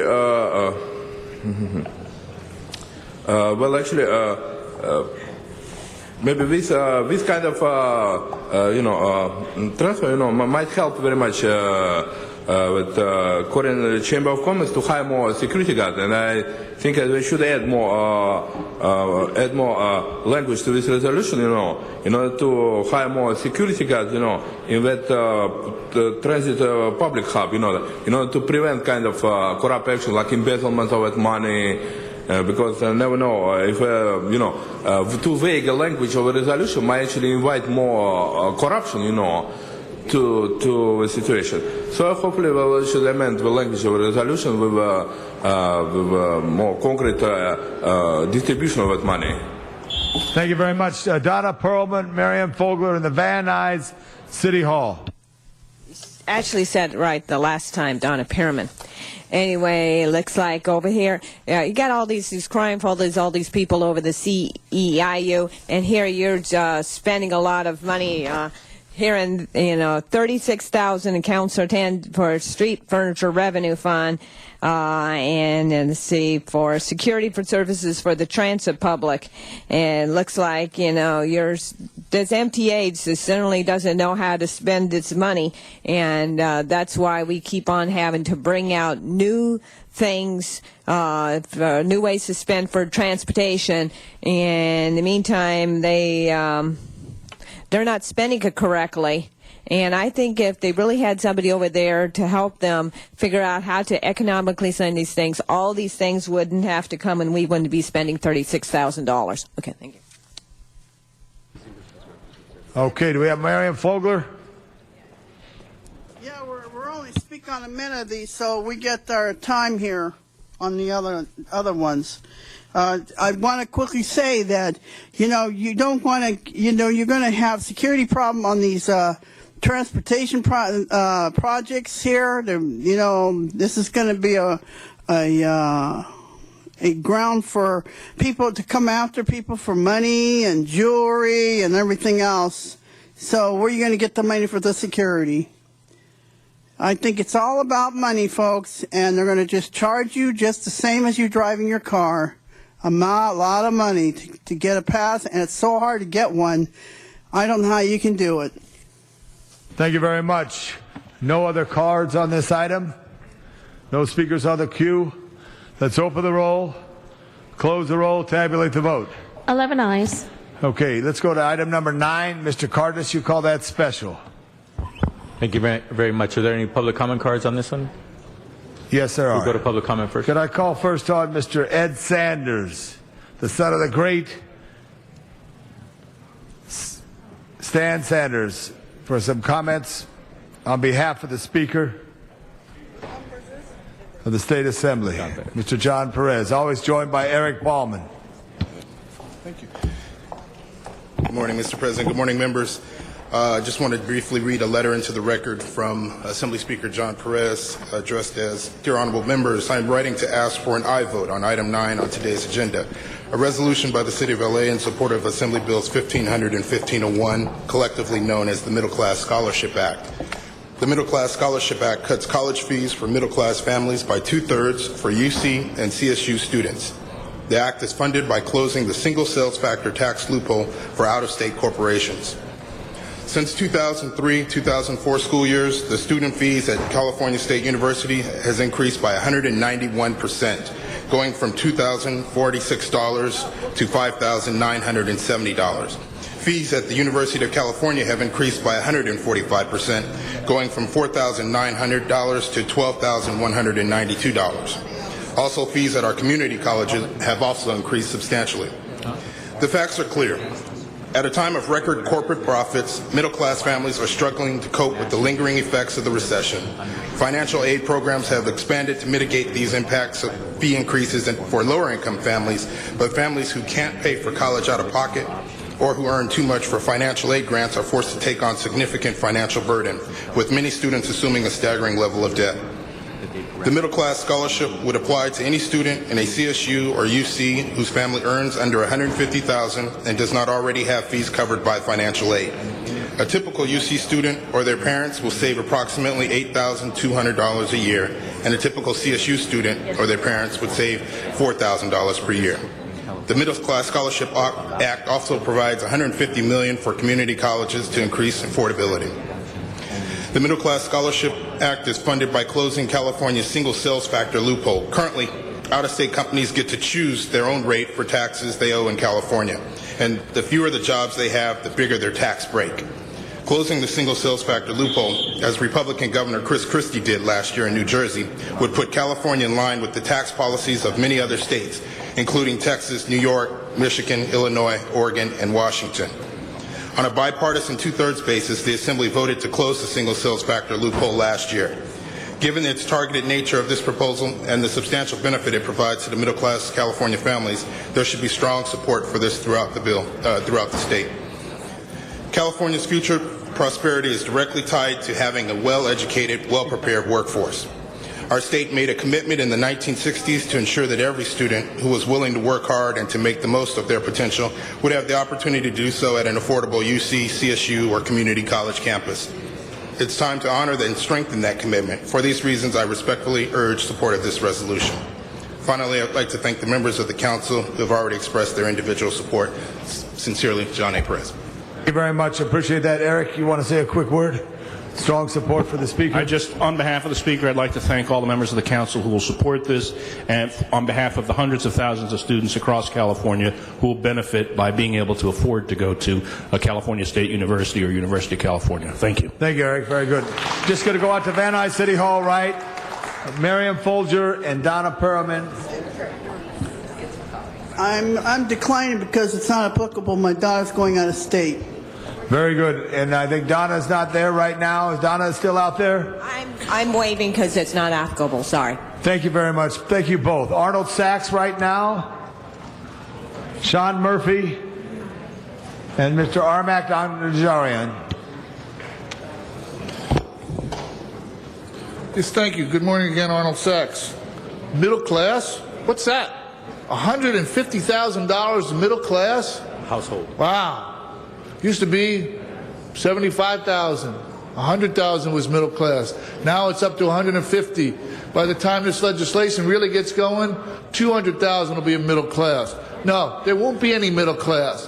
And what about addressing, we heard the cost of college going up, but we didn't hear anything regarding statistics on the cost of the salaries for the regions. You know, you read the papers, courses being cut, regions getting pay raise. Courses being cut, regions getting pay raise. Address the pay situation, because if you don't address that, then any money that's available is going to go to the salaries. And we haven't even heard from the professors who are going to be passing out literature to go on strike because they haven't a pay raise in 5 years. Oh, this is a wonderful system indeed. Sean Murphy. I am against this one. I'm sorry to tell you. I don't think it's going to help the city. Thank you. I wish you a happy birthday. I want you to be for this. It's a good thing here. Armak.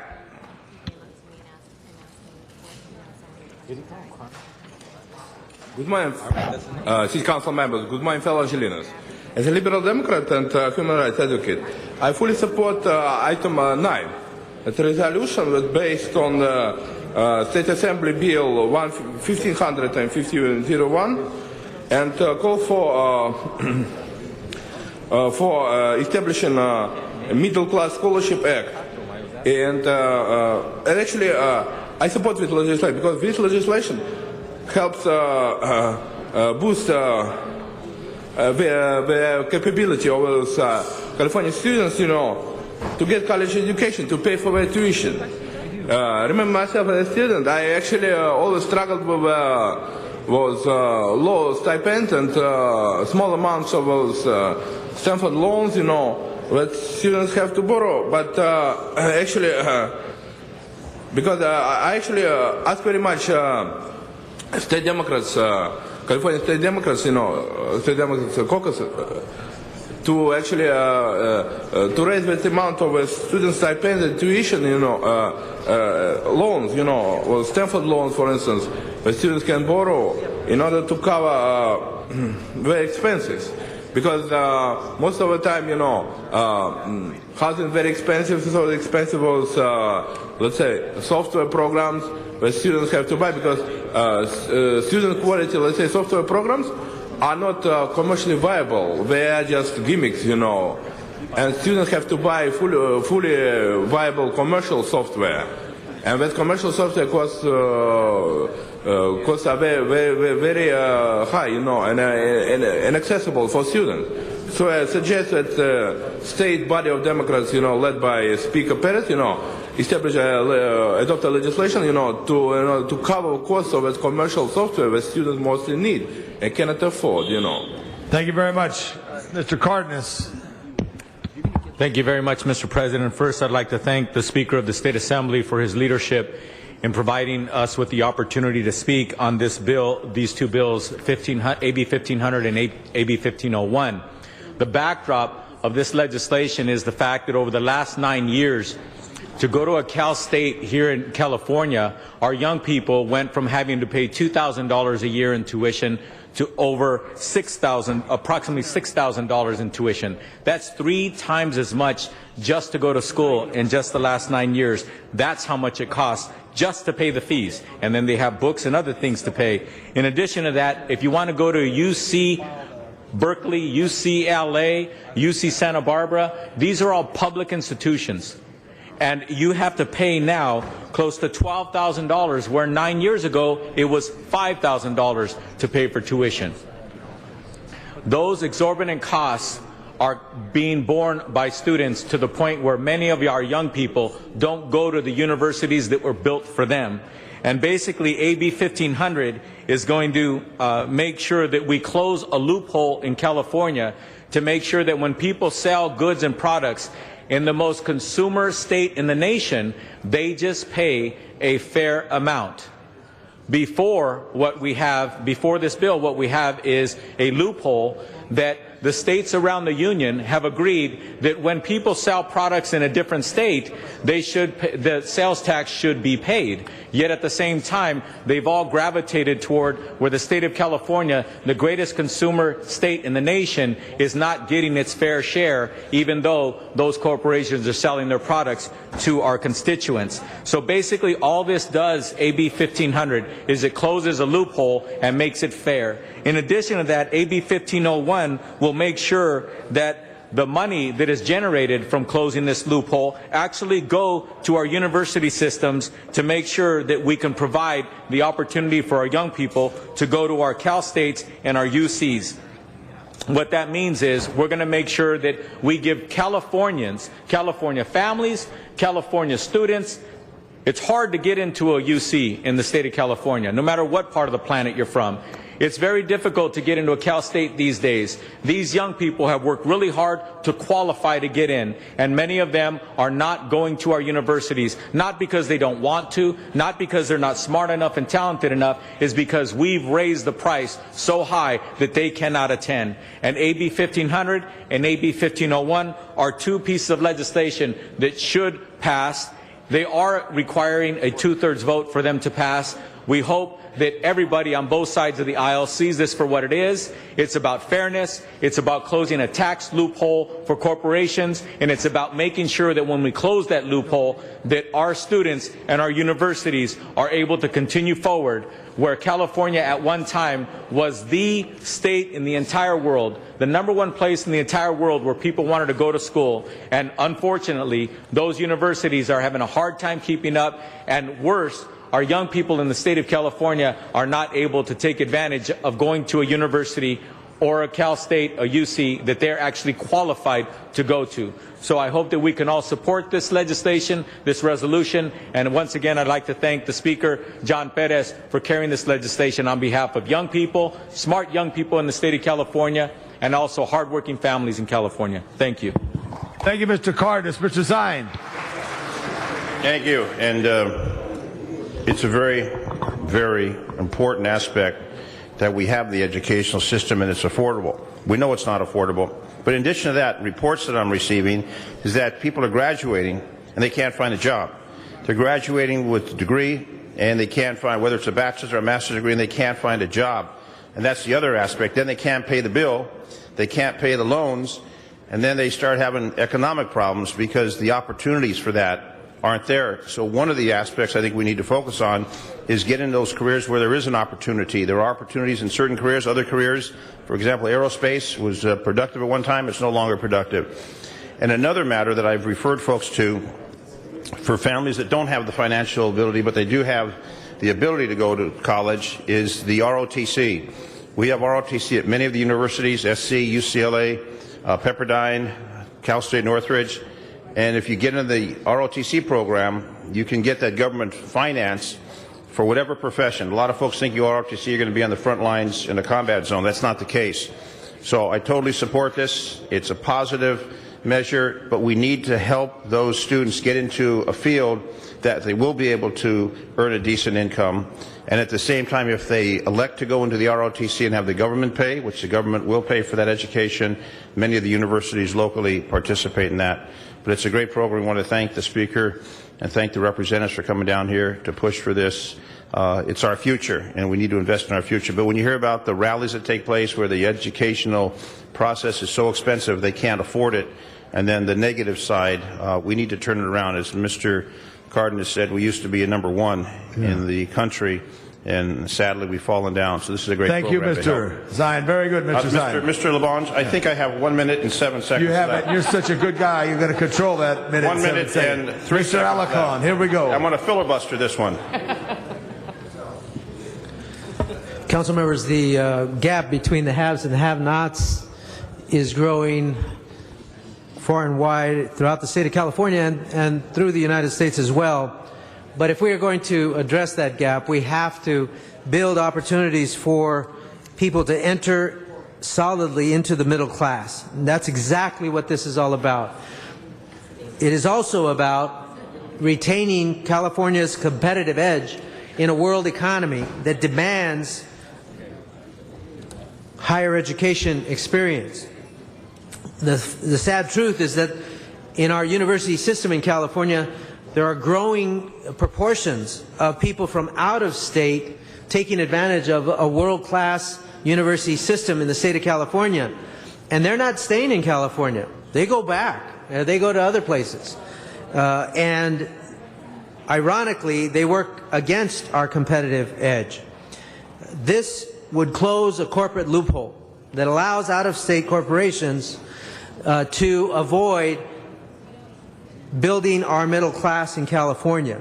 And by closing that loophole, it would allow us to provide for 200,000 students to get a reduction in their costs of higher education.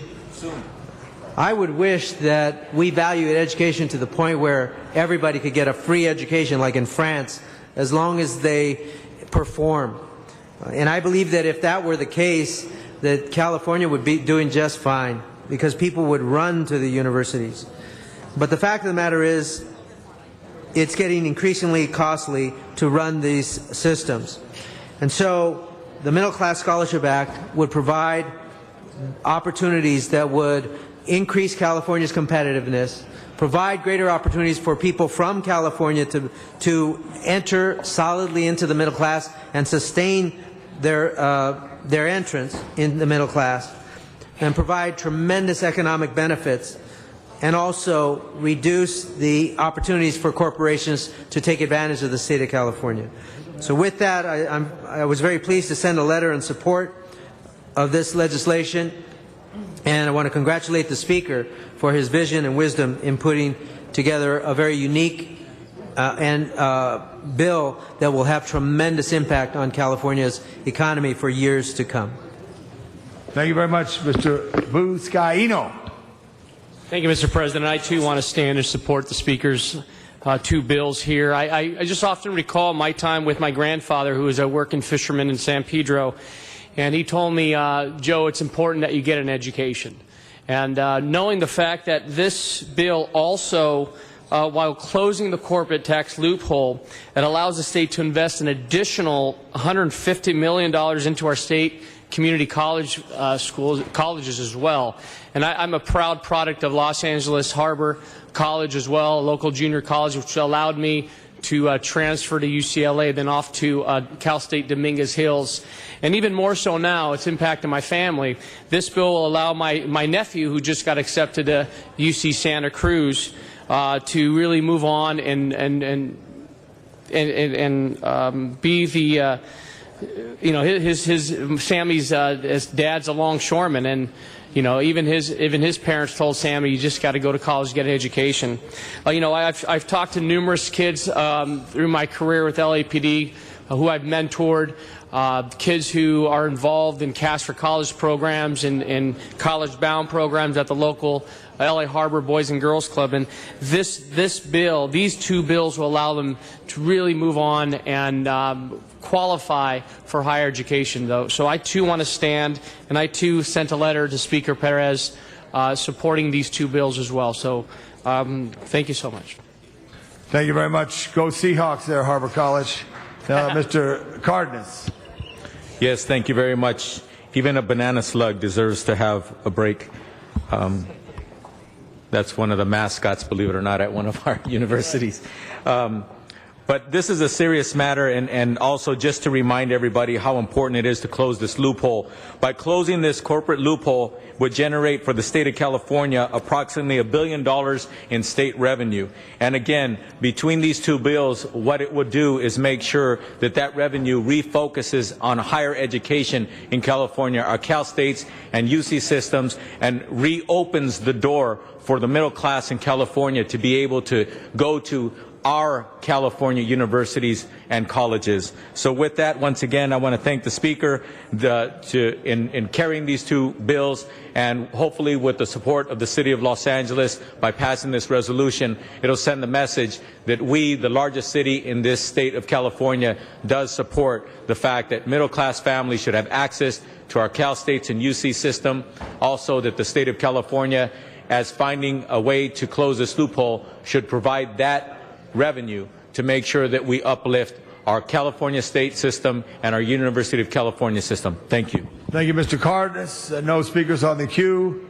Madam Clerk, let's open the roll, close the roll, tabulate the vote. 12 ayes. 12 ayes. Okay, we'll send that forthwith to the mayor. Thank you very much. Let's call on this next item. Mr. Huizar, this is your item 2 and 16. Thank you, Mr. President. And if we could take item 2 up first, please. Item 2 first. Yeah. If I could ask the members of the Department of Water and Power, we have the General Manager, Ron Nichols, here, as well as some other members of his staff and colleagues. This is something new that we're doing here for this year. Thanks to Measure J that was passed this past year, the city is getting an early look at the DWP's budget. They presented its preliminary budget to the Energy and Environment Committee earlier this month, and I want to remind everybody that it's preliminary, and it will be further adjusted, detailed, and finalized. And once that happens, it will then be presented to the Budget and Finance Committee. We are not taking action today. We are simply getting as required by Measure J, a presentation to the Council. As I mentioned, it was presented to the Energy and Environment Committee. I wanted to make sure that we brought it to the full Council if anyone has any questions or comments on the budget at this time. In particular, we know that there have been some proposed rate increases, and it is in this budget. We are not taking up the increases today, but if anyone does have any questions or comments at this time to get further information on those as we move forward, it may be appropriate, although preliminary, to ask some questions on that, but that item itself, the increases themselves, will come back as a separate item to Council in the near future. So with that, let me, with your indulgence, Mr. President, turn it over to Mr. Nichols, have them make a presentation, and then get back to... Great. Mr. Chair of Energy, very good point here. Just a technical question. We have the ratepayer advocate here. This is the first time together. You want them at the center table too? Are they going to make a separate presentation, or how are we going to do that? Well, that's separate, but he is here available to any of the questions we may have. Item number 16 is a request to support the ratepayer advocate with some consulting support from PA Consultants to do some of the analysis necessary for the rate increase. We could take up those items in more detailed questioning at that time. At that time. Very good. Right, let's roll it right now, and let's get about a 7 to 11-minute presentation. Here we go. Thank you very much. Ron Nichols, General Manager of LADWP. I have with me Mr. Phil Leiber, who's our Chief Financial Officer. I have Jim McDaniel, who is head of our water system, and Marvin Moon here on behalf of our power system. Council members, you have in front of you an overview of our budget. I want to point out that back in January of this year, we presented to our Board of Water and Power Commissioners, prior to presenting this preliminary budget, a budget of what would be undertaken if we were to have zero rate increases whatsoever. I won't go into a lot of detail on that. It was presented and discussed and aired before our commission, but absent rate increases, and the reason presenting to you a preliminary budget that includes some assumed rate increases for this next single fiscal year is that we would not be able to go forward and meet our requirements for our state-mandated once-through cooling elimination at our two of our coastal power plants.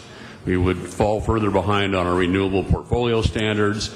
We would continue to go backwards on our energy efficiency programs, and we would also continue to go backwards on investment in our aged power infrastructure, our wires and cables and transformers, in order to maintain reliability for LA. So we have presented in here a budget that recognizes some very key drivers on the power system, with over 70% of the power supply has to be replaced in the next decade or so. On the water system, we have continued efforts above and beyond what we've already committed to on our safe drinking water quality compliance, over $1 billion on that, as well as investments in local water supply and in our systems infrastructure on the water side. Those key programs drive the increases that we're talking about and are the principal portions of focus of our budget in this next year. In the power supply replacement program, we're rebuilding local power plants principally to meet the State Water Resource Control Board requirements, as well as to reduce air emissions mandated by the South Coast Air Quality Management District. It's increasing our renewable energy, and it's starting our efforts preparing for a planned transition out of coal. It's about, as you can see up here, it's about $691 million in the current fiscal year that we're in right now. That's the increase to 7-16 in the next fiscal year. Our power reliability program is a major multi-year program that we have to invest in. We cut that back this year to this current year is about $707 million. It goes up a little over $800 million next year, and frankly, that's below the level where we would like it to be. We have a major effort in working with our customers on working and partnering with them on trying to improve our energy efficiency investments with them and our customer solar programs, and we're increasing that by about $20 million over the current year.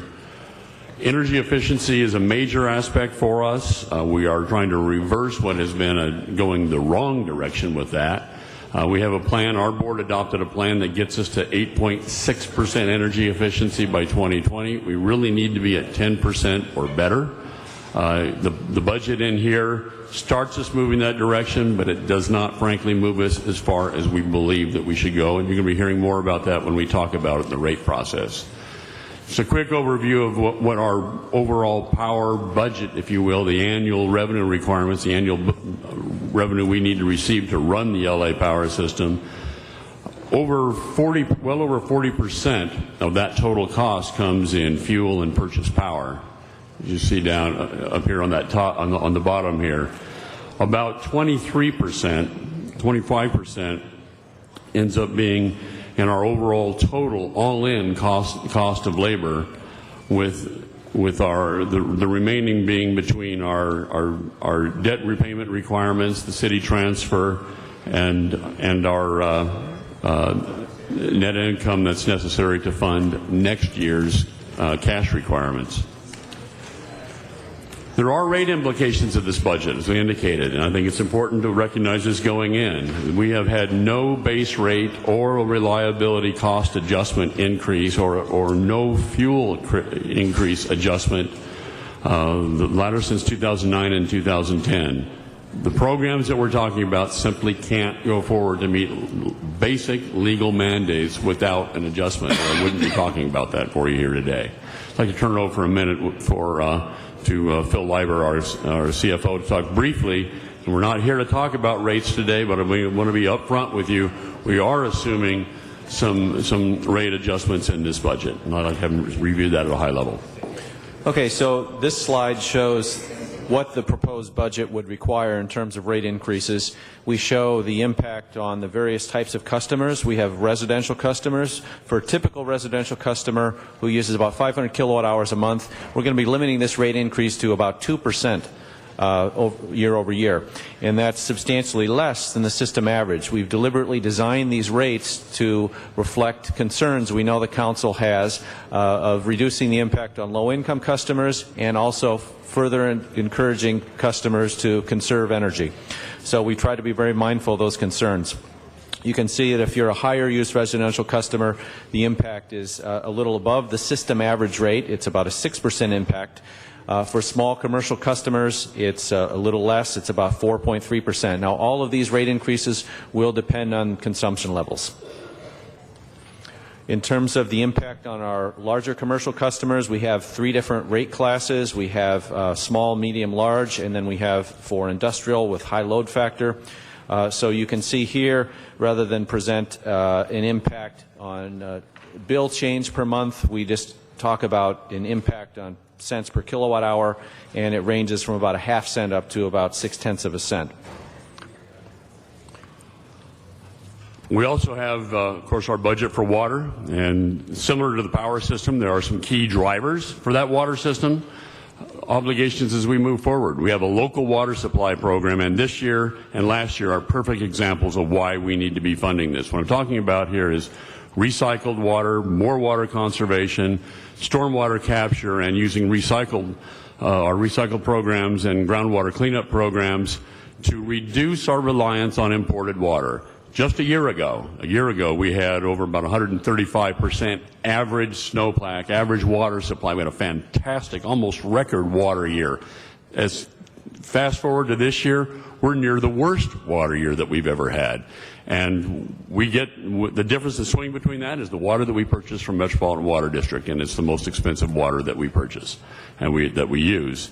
So we're looking to try to get ourselves weaned off of that. This budget reflects going from about $71 million in that program, which we think was very much underfunded last year, to about $138 million in this year's budget. You'll recall that last January, this council, and I thank you for that, approved a 35-cent increase for the first half of our drinking water requirement to meet state mandates on that, and we've done that. We've moved forward on that. There is more to go on that starting next fiscal year in July 2013, and the increase goes at the levels you see here between $191 to $214 million. We regularly, every time we get in front of you, we talk about our aged water infrastructure. You read about it in the news. You see it regularly. This is something that we've underfunded. We have a minor increase in here, not as much as we would like, but to try moving in the right direction to go from to increase it by a little over $25 million a year. Similar to the power side, a major portion of our costs are in purchased water and non-labor O&M expenditures. Our labor costs are less than 25% of our total cost of water going forward. And again, I'll turn it over to Phil to talk briefly about what those water rates, because as with power, we are looking at a minor water rate adjustment commensurate with this budget. Okay, so the information on this slide, as Mr. Nichols indicated, does not include the effect of the purchased water adjustment. We're still doing our calculations there, still looking at the snowpack, so that we're talking about the rate increase apart from that. And it is a very modest rate increase. Overall, it's less than 0.5% versus what people are paying in the current quarter. And as you can see, it does vary by type of customer and how much consumption they're using, but this is a very modest increase on the order of 1% or less. So we're talking about 47 cents per month for the typical customer. This budget overall does not meet what we would like to be able to meet. There are a lot of issues that still aren't fully addressed at this spending level. We're trying to be reasonable and prudent in balancing between our system needs and the rates, particularly recognizing these economic times. Our power reliability program investments are not where they should be. We are concerned that that will come back and bite us, to be honest with you. Energy efficiency program is increasing, but we're not increasing it under this budget at a level yet that gets us to the requirement of 10% by 2020, and 10% savings. We have a lot of systems and facilities that are past their service life that aren't being replaced here, but we're trying to find a way that reasonably smooths our costs year over year. And with that, we'd be happy to take any questions.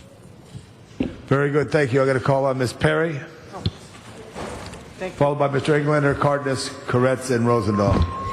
Thank you very much, Mr. Chair. Now, in reflecting back on your 2011-2012 budget, the department indicated that part of your $440 million cost reduction plan was to also focus on reducing overtime spending.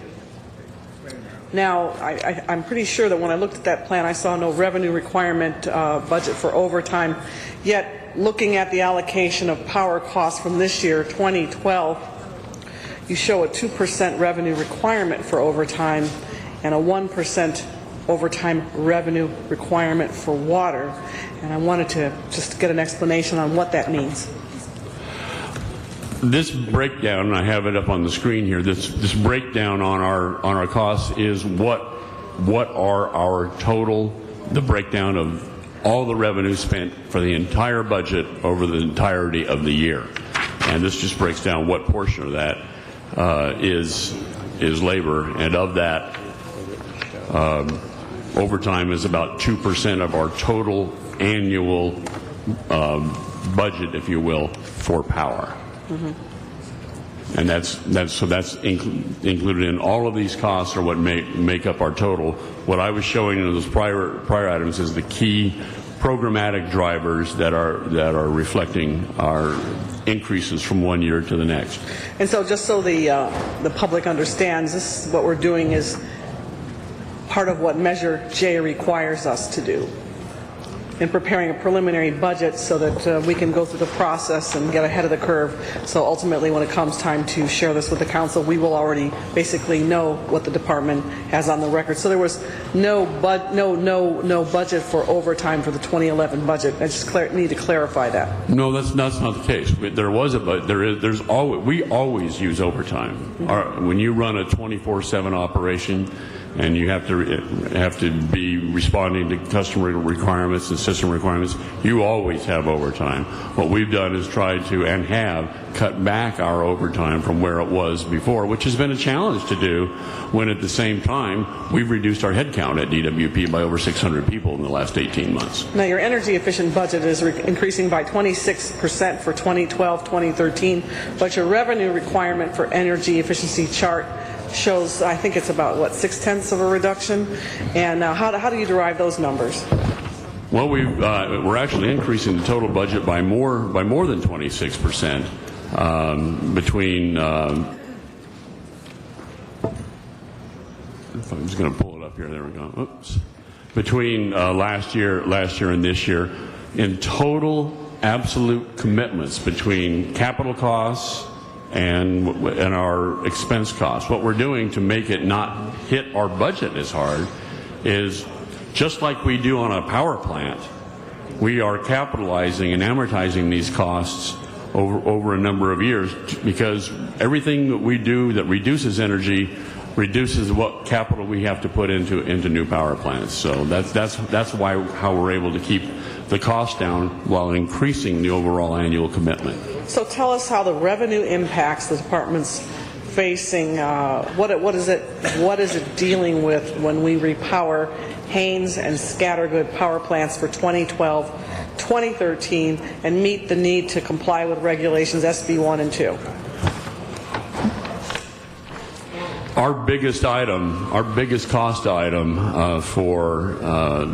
in the power system this year in terms of increases is for our repowering of our Haynes 5 and 6 and the start of the purchases towards major equipment for the Scattergood 3 plant. Those are two coastal power plants, both of which have to get repowered to eliminate once-through cooling. So that is the largest piece of this roughly $25 million increase that you see in our power supply replacement program. That's the biggest piece of it is for that. A very small piece of that increase goes towards our solar program through complying with both SB 1 and our start of our feed-in tariff, SB 32. Now, the department's been operating without an ECAF or an energy cost adjustment factor for a couple of years now. What are the intentions of the department in reinstating an energy cost adjustment factor, and what amount would the department propose for the ECAF? Well, Ms. Perry, if you could push your card Okay. Can you after just this. finish that After one? he I'll push answers. my button again. Yes. Okay. Thank you.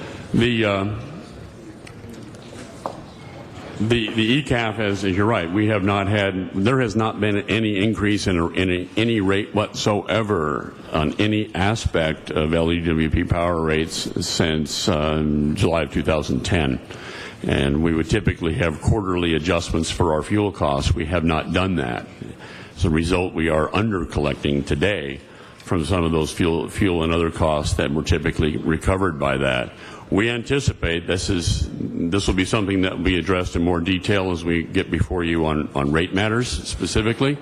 But we anticipate that with the start of the new rates, after we go through a rate proceeding this summer, that we will resume our quarterly adjustments for fuel, purchase power, and renewable energy that are captured within the ECAF at that point in time.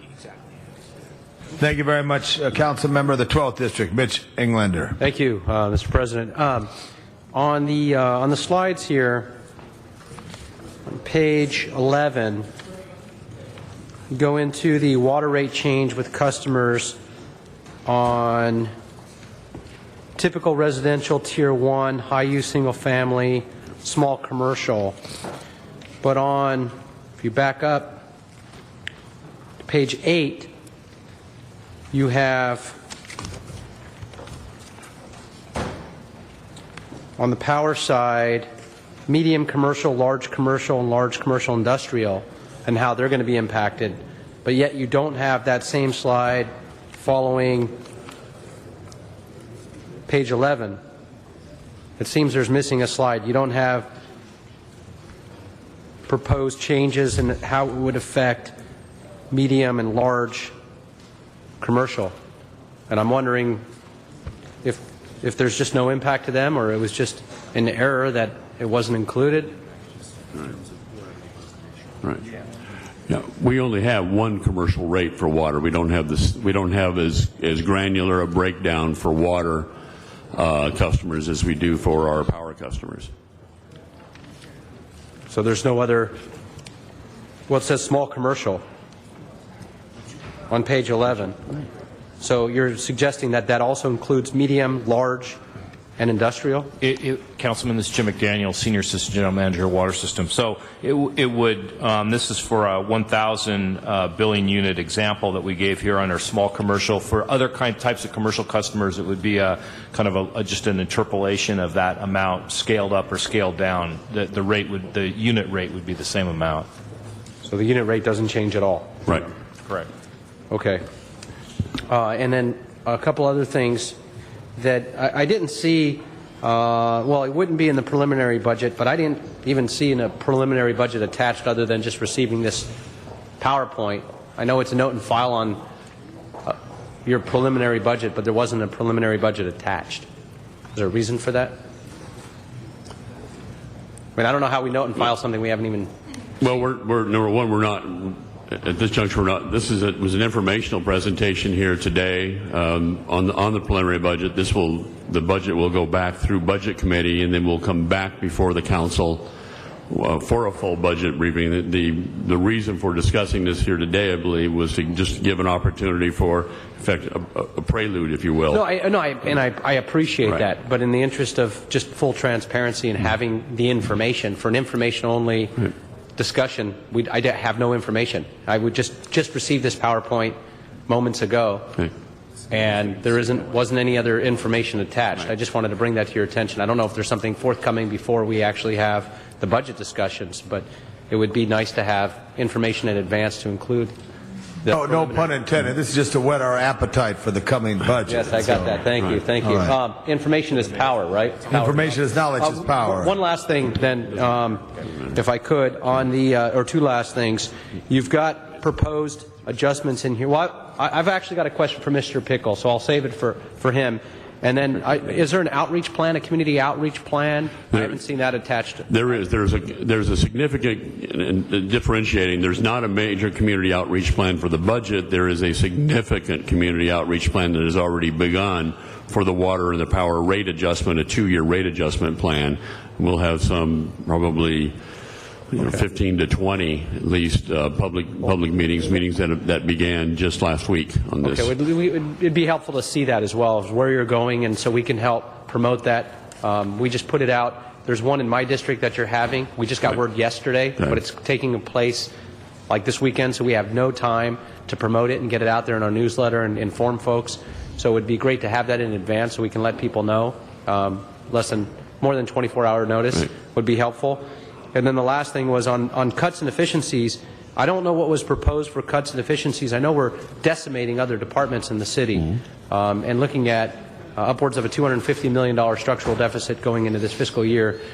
With that in mind, I don't know what the proposed cuts were last year, and then if you can come back with what the successes and failures were to meet those objectives and what's being proposed to cut and create efficiencies in this current fiscal year that's coming, and what are those objectives? If you could share that information. We can gladly do that for you, Councilmember. Thank you. Thank you very much, Mr. Englander. Mr. Cardenas. Thank you very much. There's 24 hours in a day, so if it's coming up this weekend, you got 5 or 6 days notice. My newsletter goes out every Friday. Oh, so in time for our newsletters, make sure we... Right. No, we need to let them know when our newsletters are going out. So now we have an obligation to let you know when our newsletters are going out so we can all communicate together. I appreciate this overview of where the Department of Water and Power is at, and for us to be reminded of, for example, if you look on page 5, the gross dollars that are involved in the People's Department of Water and Power when it comes to the power side of just over $3 billion in management of revenues and facilities and everything that goes with it, and just shy of $1 billion on our water side. That means that the Department of Water and Power as a whole is managing a system that is an overall revenue of about $4 billion. Personally, I get the fact that you don't have details of a 3 or 5 inch thick budget, and that will come. But I do appreciate the opportunity for us to remind the owners of the Department of Water and Power, and I'm not talking about the council members, we're not the owners. We all live in the city, so we're part owners, but I'm talking about the public who's watching and the people that this Department of Water and Power belongs to. I think it's important that we have these kinds of transparency discussions to remind them how important it is for you to manage this system, these two systems, effectively. And my main point that I would like you to express to the public is, do you manage this system in a vacuum? Or, for example, at the federal level or at the state level, do they impose any kinds of, through state legislation or regulations, do they impose anything upon the Department of Water and Power that could cost the department more planning and going in a different direction and spending more money to manage this system? Does that ever happen? That happens daily, Council Member. We have state requirements on our levels of energy efficiency expenditures, on our levels of renewable energy requirements on the power side. We have both state and federal requirements that are mandating this change in this $2.2 billion expenditure for changing out all 9 of our power plant units at 3 different sites on the coastal units to get rid of once through ocean cooling. We have mandates with regard to meeting state mandates to meet our requirements on our carbon emissions. On the water side, we have federal requirements also enforced by the state Department of Public Health on our covering our reservoirs and our requirements for treating water. We have requirements up at Owens Lake by the state and a local air pollution control district. And for example, if we don't keep up with those new regulations, the new legislations and requirements, could it mean that we could actually get fined? And if we did get fined, being that we're the largest municipal water and power district in the country, we are, correct? We are. Now, those fines are not small.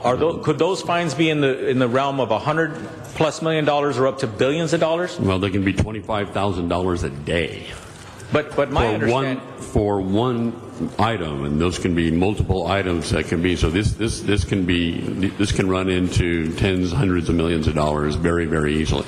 But it's my understanding that beyond that, in the last 3 years, when it comes to federal regulators and also state legislation and interpretation through the certain departments within the state, they could have been imposing penalties that could actually reach beyond the $1 billion mark if, in fact, they did impose those new different regulations and requirements. And that's correct. In fact, the department. And where would that $1 billion come from? Would it come? Would you have to give your payback? Would we have to take the city's general fund, or would it mean that somehow, some way, it would impact the actual ratepayer? At the end of the day, all the costs of the department are borne by our ratepayers, who are also our shareholders, but we don't have separate private shareholders in our organizations. Our customers who pay our rates are our only Thank you. And my last point is this, Mr. President.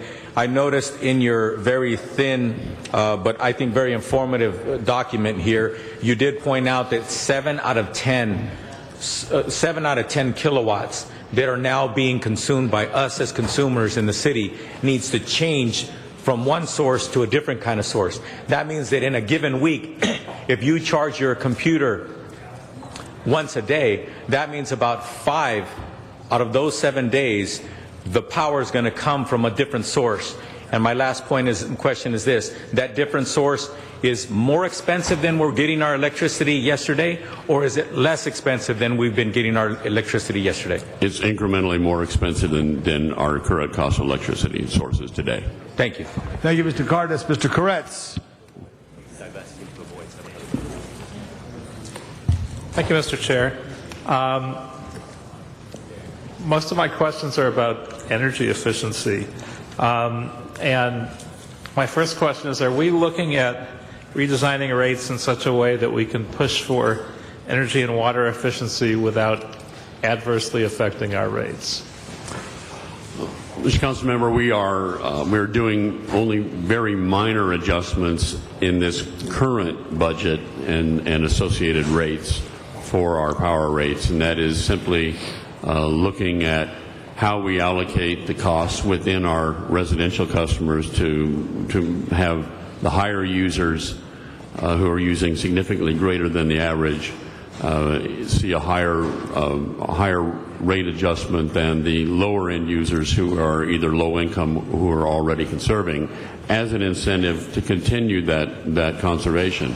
We do plan, and this is a very long process to get that done. We do plan to look very broadly at both power and water in the next calendar year, to look at a broader restructuring of our water rates and our power rates to address some of those issues, as well as other issues, since it's been quite some time since the department has done a rate restructuring. It's a much longer process than just the overall adjusting your budget level. Well, it seems to me that it would be, in the long run, cost-effective, more environmental, win-win for everybody to invest more money in conservation measures, both on the water and power side. I would agree with you, and you will see in this budget here, our effort is to try to two things. And this budget is an annual budget only, obviously. We're trying to reverse an underfunding in both of those areas, both water conservation and in energy efficiency. And our goal is to have a longer-term plan where we can be certain that we're ramping those levels up at measures that do save our customers money when they conserve, and net be lower cost than if we didn't make those conservation measures.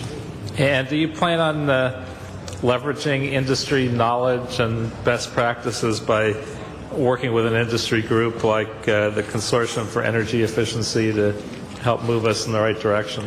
We absolutely do, and we have been bringing in external groups who have various stakeholders who have some other experience in other areas to make certain that we are moving along that path, and we continually do that as we look at multi-year planning, both as part of our integrated resource planning effort and our urban water management planning effort. And I know this budget, I think, increases rates by about $2 a month for residential customers. But I'm wondering if you plan to also calculate potential savings that those same customers could achieve by participating in your energy efficiency programs, and the same for commercial customers. It's actually about a 2% increase, or about $1.35 a month, Councilmember Koretz. So it's not. So it is even less than you were speaking to. We certainly can provide that type of information. We have a multiple number of types of energy efficiency measures that our different customers can take. So we can talk about what those measures do for those customers. It depends on which ones they undertake. Some cases we pay for all of it. Some cases we co-invest with them. So it is very much a customer by customer sort of determination. Mr. Chair, can I get one more question? Real quick now, Paul, as you're so good at it. I know Southern California, Edison, I believe, is in the process of divesting from the Four Corners generating station. And as far as I know, our Navajo generating station are under the same EPA regulations. So would it not be more cost effective for us to find a way to divest rather than to have to pay for similar upgrades that I think we'll be on the hook for otherwise? Well, as to whether we're under the same regulations, actually we're not. Some of those regulations differ. It would be a long discussion to explain the differences, but they aren't exactly the same. The plants are not. But irrespective, while we have a state requirement to get out of the cease taking power out of the Navajo plant by the end of 2019, our current plans are to get out by 2015 instead. A lot longer discussion than we have today as to the reasons for that and how we go about that. But we are taking a very aggressive, but we believe from a cost perspective, prudent approach also to get out early out of that plant. Very good. Thank you. Thank you, Mr. Koretz. Mr. Rosendahl. Thank you very much, Mr. President. Good afternoon, gentlemen. I want to thank you, Ron, right out the gate. You're a great general manager. We're blessed to have you, and I just want to let you know I love it. Let me ask you a few quick questions, and I'm going to ask Mr. Pickle to come up and to respond to these numbers. What are we looking at as far as increased costs for the Metropolitan Water District? What kind of costs? Well, it's about a 5% increase. I don't know, Jim, if you can shed a little bit more light on it than that. Recently, the Metropolitan Water District, they'd proposed a 7.5% rate increase. We said that was too much. We asked them to get that down. They kind of responded by saying, okay, we could do that, but we're going to cut out the conservation programs. And we said, no, those are critical programs. We have to have those. So we basically had them go back to the drawing board, rework their rate increase. They were able to go with the lower rate increase and maintain the conservation programs. A 5% rate increase on Metropolitan's rate to DWP would translate to a little bit less than a 1% rate increase to our retail customers. So it's, I think, a minimal rate increase. And it's a really high value for us to have the reliability of all those metropolitan assets to assure our water supply. Big question about politics on the water, the water politics, which is a big deal. In the farming part of our great state, there isn't enough conservation. It's like cheap to get the water. I know some billionaire types who bought up a lot of water rights in areas, made a big buck on it. Do you see anything within that battle in Sacramento about our getting our fair share and them doing enough conservation so they just don't get the water like for nothing? Like, you shouldn't be growing stuff like rice, which requires heavy water. That can be in the other parts of the country. Any sensibilities about that issue? Let me speak to that in broad terms. Number one, of course, we don't have control over other water uses by other parties outside of Los Angeles. I would note that while their costs for agricultural water supply are lower than ours, theirs have been going up materially over the years as well, and they're using water more appropriately. I think the more important issue around the point that you're driving at there, Council Member, is there are many other people competing for that water supply that Metropolitan Water District uses to supply today on an average year about half of our water. That's why we want to be making these investments in our local water supply options to get us less subject to that variability and in the long term even the availability of that imported water supply. Rightly said. And we did in Mar Vista last weekend our green gardens, which over 100 folks have transformed their yards into sustainable plants that meet the reality that we are a desert. And I'm so proud of them, and I'm proud of everybody in LA that's changing their green grass to something that's more native, which means we conserve more water when we do that. Next question real quick. With this budget, are we going to make a dent in our pipe replacement backlog? We are making a dent. We're starting to move the right direction on that.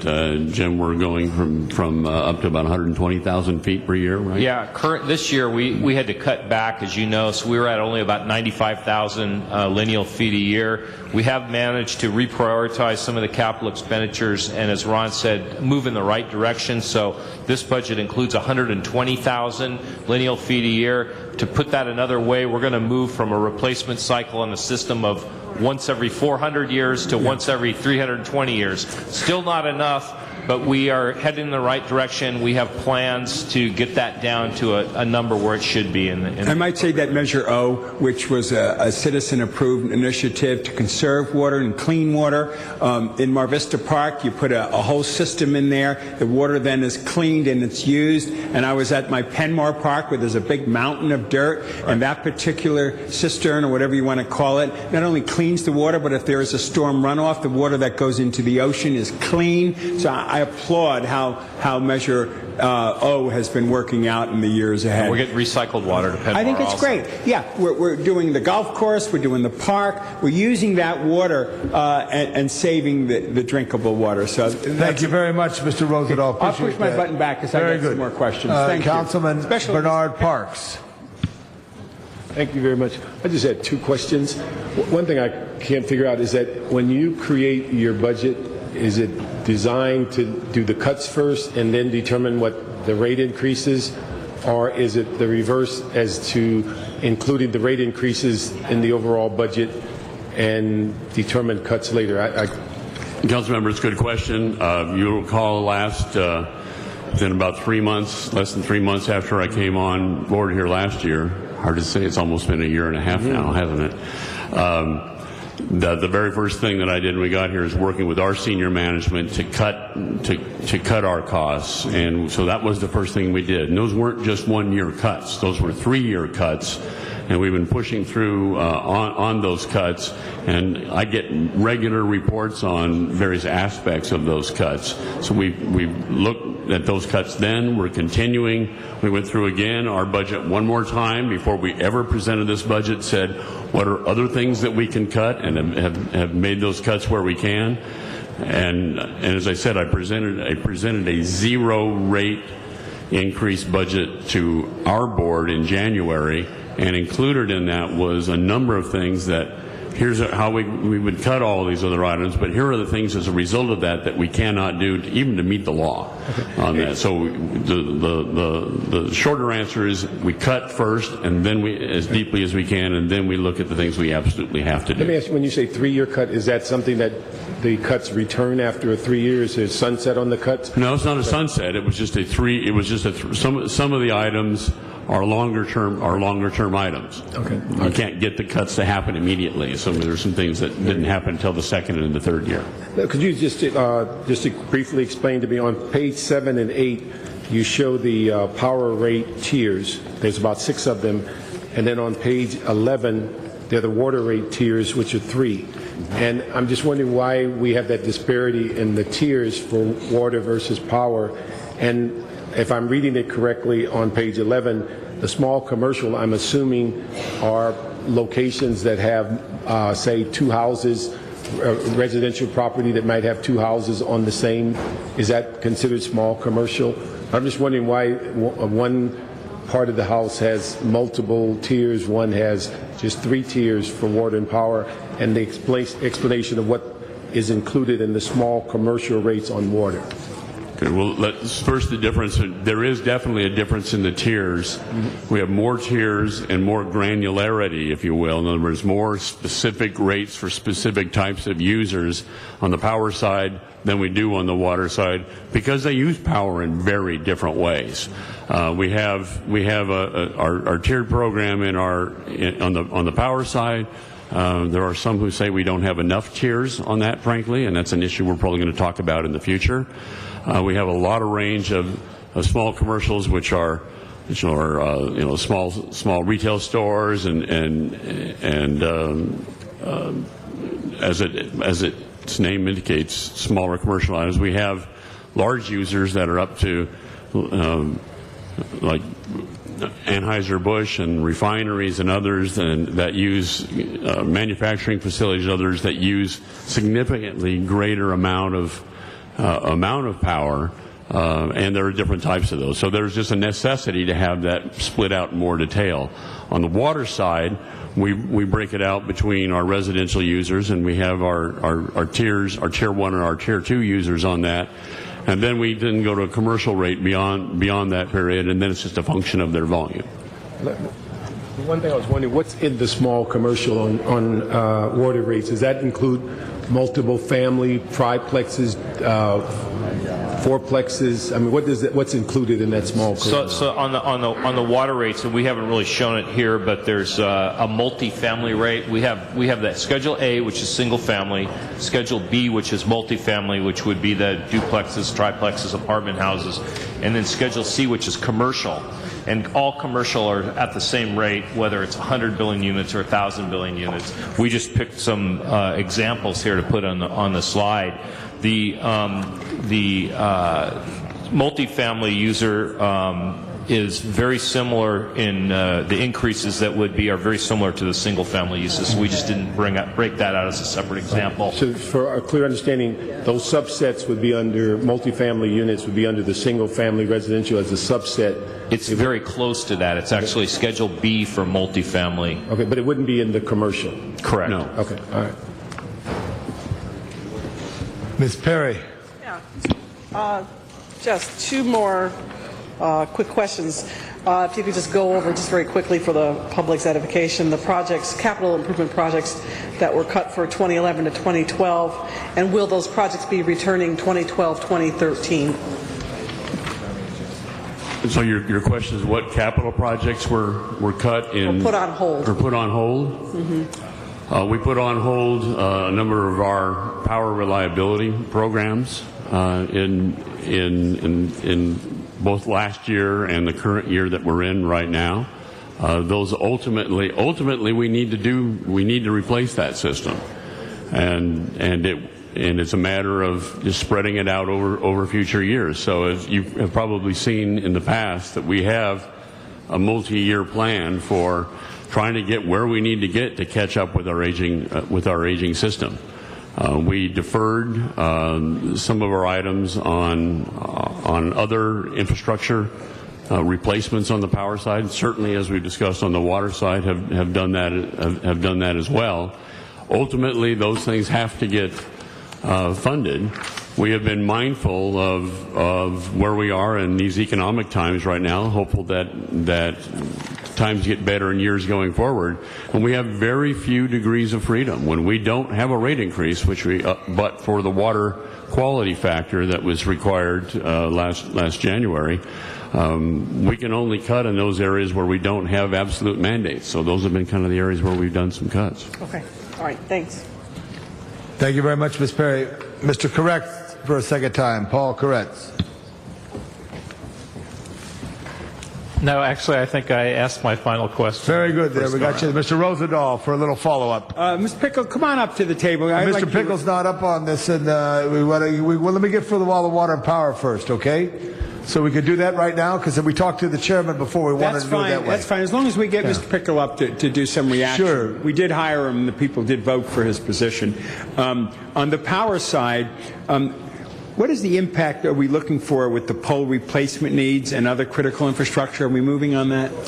We are moving on that, not as quickly as we would like. This is one of the areas where we've not been able to fund the replacement of our aging system. We've got a 100-year-old water system. We've got a 100-year-old power system as well, or nearly so, and that replaces cables, poles, cross arms, transformers, and the whole focus of that is reliable delivery of power to our customers. Which is great. What's your sensing of what we need to do and how much time we need? And well, this is going to be a multi-year program, and in this current year, last year we cut well over $100 million out of an $800 million budget last year, and our expectations last year were to increase this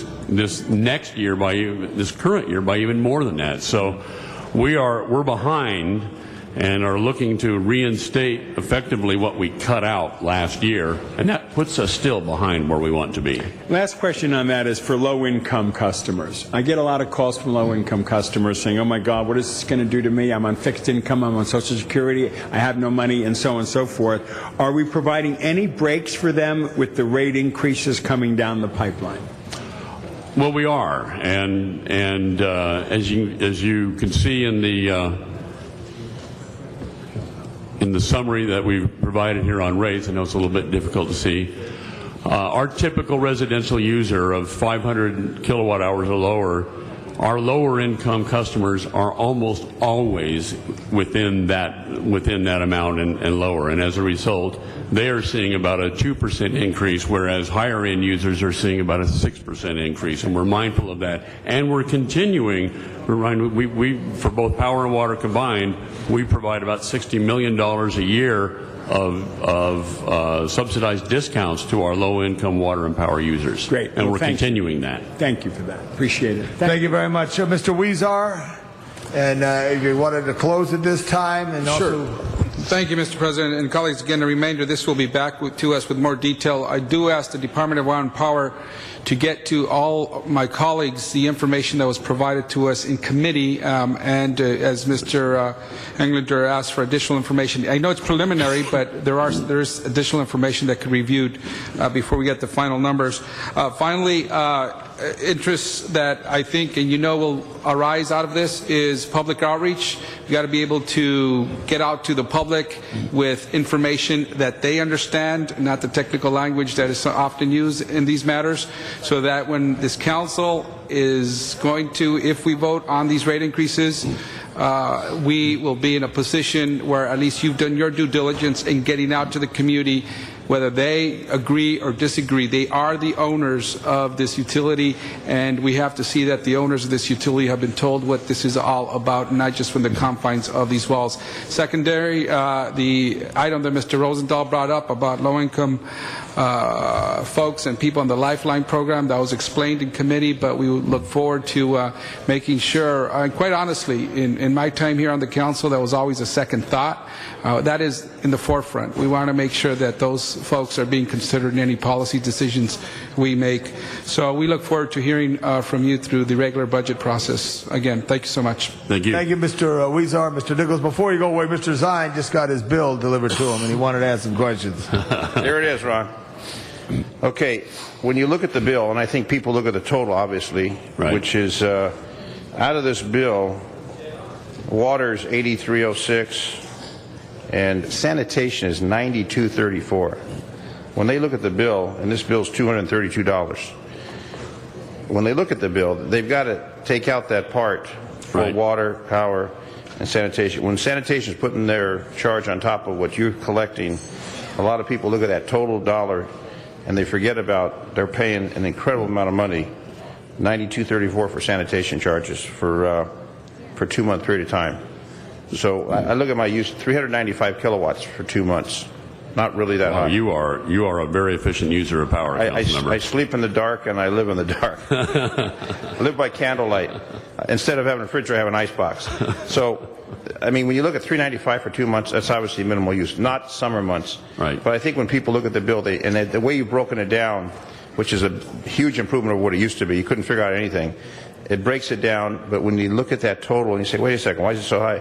Then look at how much we're paying for sanitation. It's almost $100 for sanitation. Well, it is, Councilmember, and I have many times tried to see whether there's a way that we could have Department of Sanitation, Bureau of Sanitation put out the bills for us, and we would put our power bills on theirs, and they could people could write out checks to the Bureau of Sanitation. They don't want that one. But I'm thinking that's probably not going to work. So it's not as bad as it is when you examine the whole thing. It is indeed. Thank you.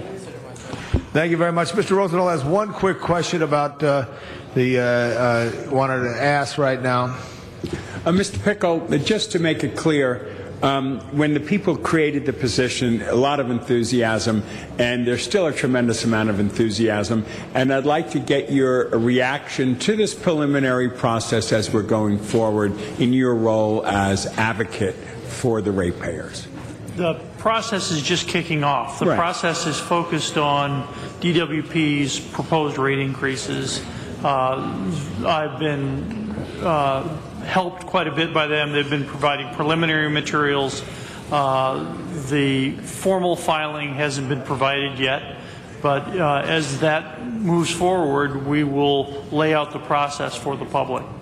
And when you do that, I'm going to request that you come into my district, and we'll bring a whole bunch of people into the room where they can ask you questions about the budget, because I'm very process-oriented with them. Mr. Nichols is a terrific guy, but we hired you, the people did, to really look at those numbers and give us an independent analysis. So I look forward to that. And our focus is not the budget, but the rates. Right. But that's built up off of a 2-year budget. Right. Well, thank you. I just wanted to go on record with that. Appreciate it. Thank you very much, Mr. Pickle. Thank you. Mr. Nichols, thank you. Tell the DWP story. Inform the public as we go forward. Thank you very much. And Mr. Weezer, thank you for that. I'm going to move to public comment in just a moment here. Excuse me, Mr. President, Council should vote on this item first. So you vote to acknowledge. Receive and file? Yes. Okay. Note and file is a recommendation. Note and file. Let's open the roll. Well, excuse me, this is... we have item 16, which is related to this. I would ask that we go to that before we move on, unless this is public comment on item number 2. Okay. So we're going to do item 16 after this. Well, I want to do public comment right now, if I could, because we've kept people. I wanted to try to do that about 11:30. So if you could, if we could wait, because we did hold this. Okay. So. I understand Mr. Nichols needs to leave in a few minutes, and if we take item 16, I would rather have him here as we get item 16. As chair, I'll take your advice right now. I'm going to call 16 then. Excuse me, Mr. President, Council should vote on item We're going number to still vote on item that. So let's vote on that item that we just had. So let's open the roll, close the roll, tabulate the vote. 12 eyes. Okay, item 16. Are we required to have public comment? And we Yes, have some public comment. cards. Before you make the comments, I got to call on Miriam Fogler and Donna Perelman in the Valley. They're gone home. Good afternoon. Thank you both ladies for being there. Arnold Sachs, if you want to jump up here real quick.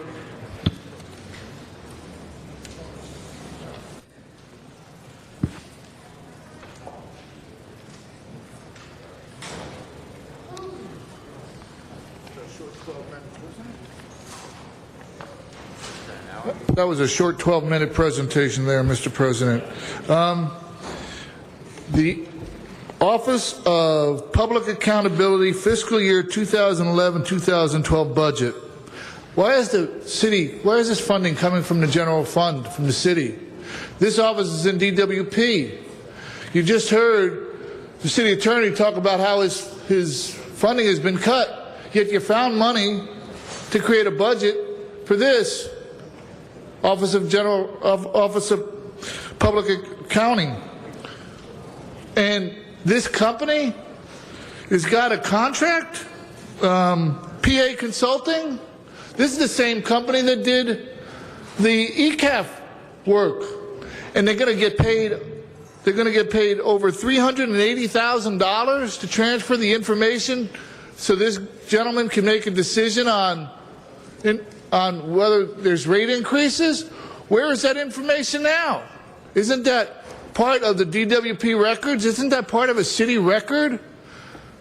That they're going to get another $380,000 on top of all the nothing that's coming from the city count, from the general funding of the city?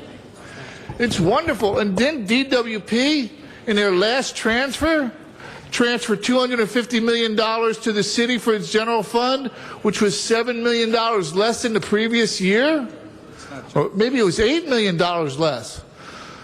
Nobody said anything, but you got it. And then, which was it? Mr. Weezer said it's a public agency. So again, a question is, if it's a public agency and public owned, why do you need a public ratepayer advocate? Isn't that your responsibility because you're elected to serve the public? I don't know. Been coming here so long, but onward and upward, leading from behind. All right, well, Mr. Pickle, it's your turn right now to give an address there. Mr. Weasel, you want to make opening remarks? Yes, thank you very much, Mr. President. Contrary to the public comment, this is not general fund dollars, from what I understand. That's correct.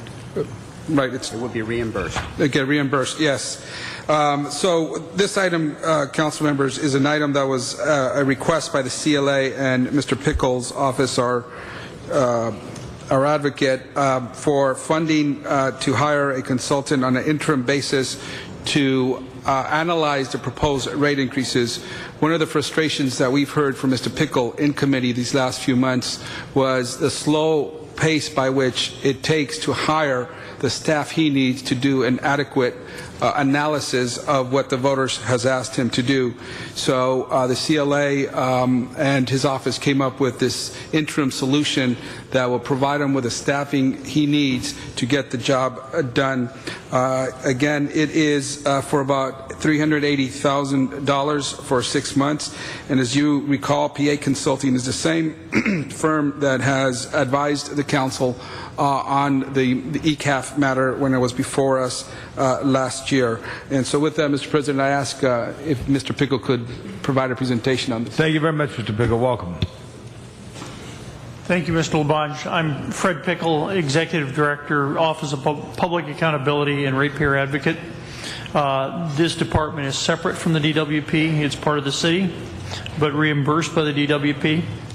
We're requesting this funding for consulting because we have not had time to build the staff appropriate for this sort of review, and DWP would like its rate increase and would like it funded in the coming year to achieve its business goals. To help them with that schedule, we need to build upon the prior work that was done for the CLA and the CAO by PA Consulting. But this is a different year budget. This is a different rate increase. Things have changed. we need to update that work and take it another step, and I will be jointly directing this with the CAO and the CLA.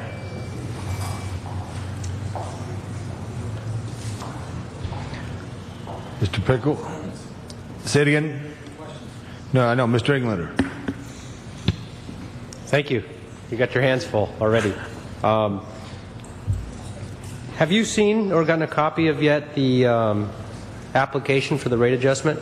It hasn't been released yet. They've provided me with a lot of preliminary materials and background material based on the financial plan and the rate buildup, but the final report and draft ordinance for the rate increase haven't been released yet. Haven't been released, so it hasn't even gone to the commission? It has not come to me or the commission. Hasn't come to either.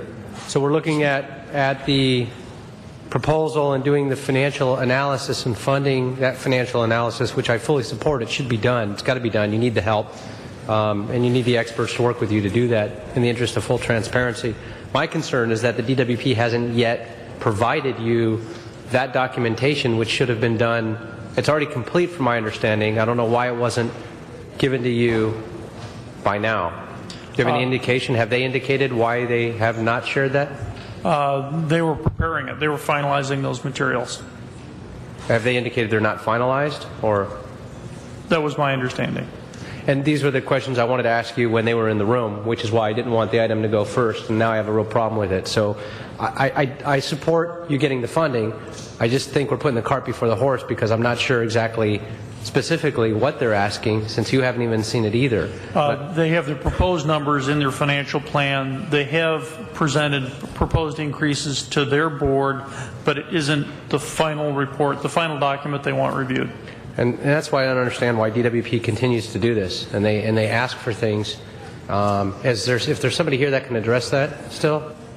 You'll hear. So Phil Libers, CFO of Department of Water and Power. We have been working collaboratively with Dr. Pickle, providing him foundational information to learn about the department and the basis for our request. We have provided in recent weeks the numbers that are associated with the rate request. What is pending and should be transmitted in the next few days is a document that kind of summarizes all of the information, kind of wraps a bow around it, and that's a document that Dr. Pickle has referred to. Okay, but what about the application and the actual ordinance draft of specifying exactly what those numbers are, not the preliminary numbers, but the actual numbers that you're going to that'll be forthcoming? When will that document be finalized? The ordinance itself is still being drafted. There are some complex legal issues involved related to Proposition 26 that we have to work through. We're still a ways away from that. The document that I was making reference to that provides the full rate request and summarizes it, that's a few days away. So do you anticipate with that legal analysis, those technical issues that are complicated, as you said, could they affect, even from a minor scale, what those proposed numbers may be at the end of the day?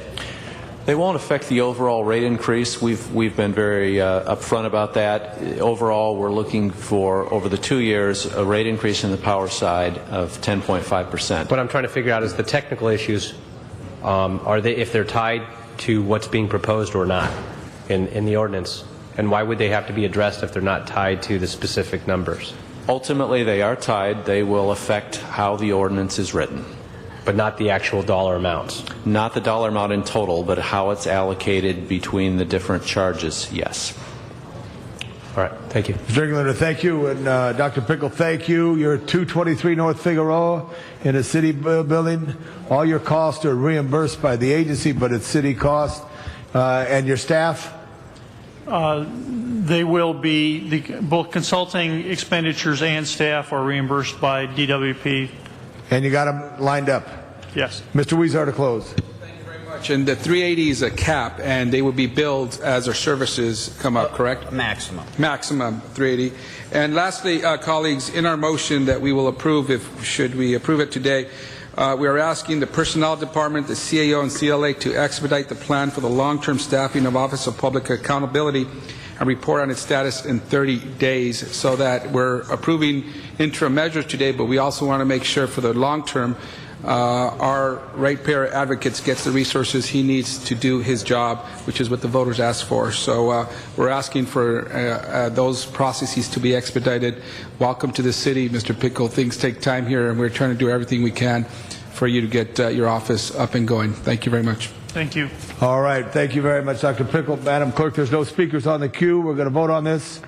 Let's open the roll, close the roll, tabulate the vote. 11 eyes. Very good. And before we go to the next item, I'd like to introduce a very special family all the way from the Provence in South France. Also our sister city of Bordeaux, France, family Ducot. Please stand and be recognized by the City Council.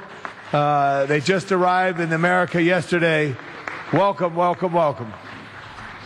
And thank you for the Statue of Liberty. That's America's greatest gift, which welcomes all people to America. Thank you. We're going to call on public comment right now. So at this time, I'm going to call names and ask those. Mr. City Attorney, with this card list, I'm going to order a 1-minute public comment, starting in the Valley first. Miriam Folger and Donna Perriman. In the Valley, good afternoon, ladies. Thank you very much. Now we're going to down here at City Hall. Frederick McNeil, Cheryl Valerie, Chris Hendon. Yeah, I was just looking for a sergeant. Good afternoon. It's an honor to appear before this body, this honorable body. My name is Frederick McNeil, and I worked at Los Angeles World Airports for about 24 years now. I've had the privilege of working with the Honorable Bernard Parks' wife, lovely wife and daughter at Continental when I first started. I like to say she taught me a lot while I was there. But the main issue here is LA World Airports is a great airport. It's not an unsafe airport. I'd like to know a comparison between the other airports in this great country of ours and the world where they have had injuries. Any injury that we sustain at LAX is a bad injury. But what we don't need is any regulation that's been fabricated by the SEIU. We don't need that. Regulations are fine. We have plenty. FAA, TSA, but we don't need any from SEIU. Thank you very much. Hi, my name is Shirley Varela. I'm a trained lead screener at LAX. I have been trained. Every year we do a training. Every 6 months we get an audit from the company and TSA.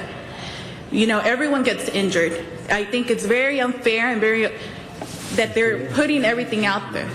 It's not fair. I am an employee at LAX. This proves it over here. This is a badge.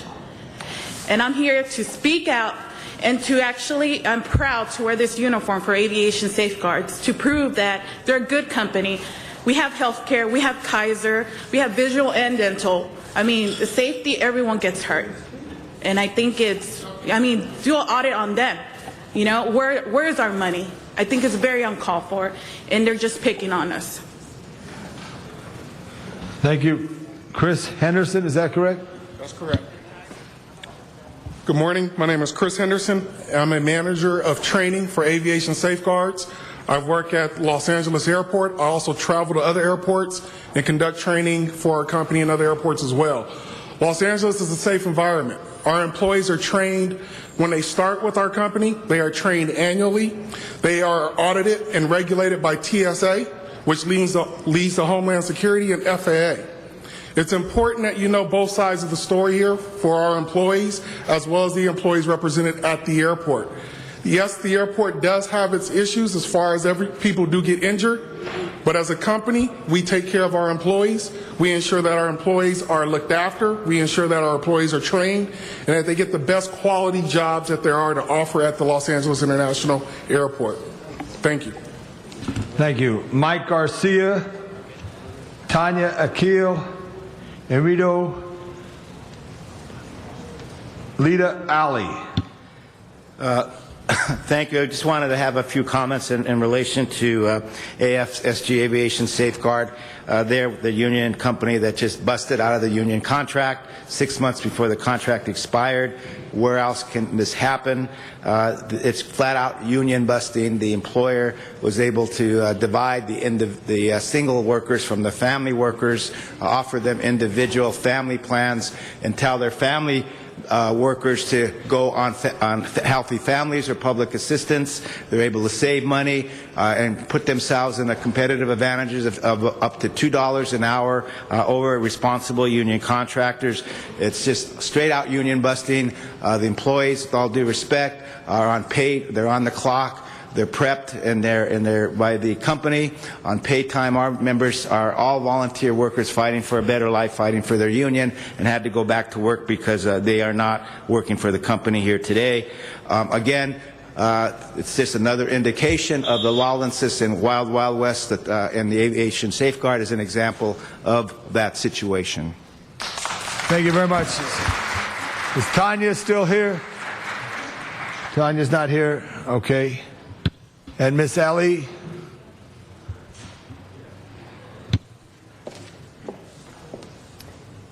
Good afternoon, Council. My name is Iila Ali'i, and I work for Cornerstone Research in Eagle Rock. I worked with them for 3 years. I believe in the work that I do. I believe that I'm helping patients. Cornerstone is a research-oriented collective that works to advance the consistent and predictable effects supporting the effectiveness of medical cannabis for patients. We keep meticulous records of the effects and benefits of the medicine we dispense as part of our ongoing commitment to providing the safest and most effective patient care. My coworkers and I have joined UFCW Local 770 because we love our jobs and care about our patients. Cornerstone is pushing the envelope, promoting research and consistent medicine. We believe that union representation can help us bring stability and legitimacy to our industry, our jobs, and our lives. I hope that the Council helps to regulate and raise the standards of the dispensaries in partnership with UFCW Local 770. Thank you for listening. Thank you very much. Aaron Taylor, Adam Daniels, Sarah Armstrong.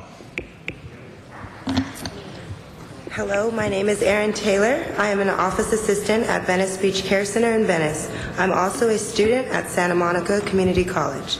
My coworkers and I have joined the UFCW Local 770 because we want to protect and preserve the good jobs that responsible medical cannabis dispensaries like Venice Beach Care Center can provide. Because I am a student, I plan to apply for one of the academic scholarships available to UFCW Local 770 union members. I love my job at Venice Beach Care Center, and I care deeply about my coworkers and our patients. By joining the UFC Local 770, we have made the decision to stand up and fight for our jobs so we can take care of ourselves, put ourselves through school, and have a better future. Thank you so much. Thank you very much. Mr. Daniels. My name is Adam Daniels. I have worked in the medical cannabis industry for 6 years. I'm a patient consultant at LA Wonderland. My coworkers and I are hardworking Americans that deserve the same benefits and protections of any other hardworking Americans. We take our responsibilities as patient consultants very seriously and work hard to make sure patients have safe access to medication. I believe joining a union is an act of patriotism. We believe that choosing union representation is an important step towards stabilizing our industry. It's hard to find a job right now that provides stability and health care. By joining UFCW Local 770, we are going to legitimize our industry and protect our jobs and our careers. Thank you very much for listening to us. Thank you. Is Sarah Armstrong still here? We'll note her name at this time. Rito Preciado. Is this Sarah Armstrong? Hi, Sarah. Hi. And let me call Rito Preciado and Oliver Summons. Here we go. Ready? You'll enter closed session shortly to consider the medical marijuana cases that remain. My name is Sarah Armstrong. I am the legal liaison for the Greater Los Angeles Collective Alliance. We are asking you from the bottom of our heart to request that the city attorney continue pursuing a negotiated resolution in the medical marijuana litigation cases. For the last 6 months, we have been meeting in closed settlement conferences. Ms. Usher has led the charge and done a wonderful job. Among other things, she settled one case that involved over 200 defendants. Those defendants were sued by the city for injunctive relief, and when it came time to show their solidarity with the city, they voluntarily waived their lawyers' fees and any damages to show solidarity with a city that is badly in financial trouble. I hope that you will remember this action by the pre-ICO registered dispensaries when you choose who may remain open in the city. We support Ms. Usher's efforts and we stand with her in this. Thank you. Thank you very much. Oliver Summers? Before he starts, Yes, Mr. President. Mr. City Attorney. If they're speaking on item 15 and put a card in on 15, they should speak to this item on item 15. They can speak generally about the subject, but specifically 15, they should. Yeah, these are all marked public comment. This was my first question. Are we going to be allowed to speak on item 15 before you go into closed session? Yeah, I'm going to ask the city attorney to rule on that. Yes. Excellent. Thank you very much, sir. I appreciate that. Well, then I'll just give you a quick general comment. My name is Oliver Summers. I am with the medical cannabis community, but I'm not going to speak about that. I just want to say that over the years that I've been coming here, this is my first time here in 2012, so this marks 6 years for me here.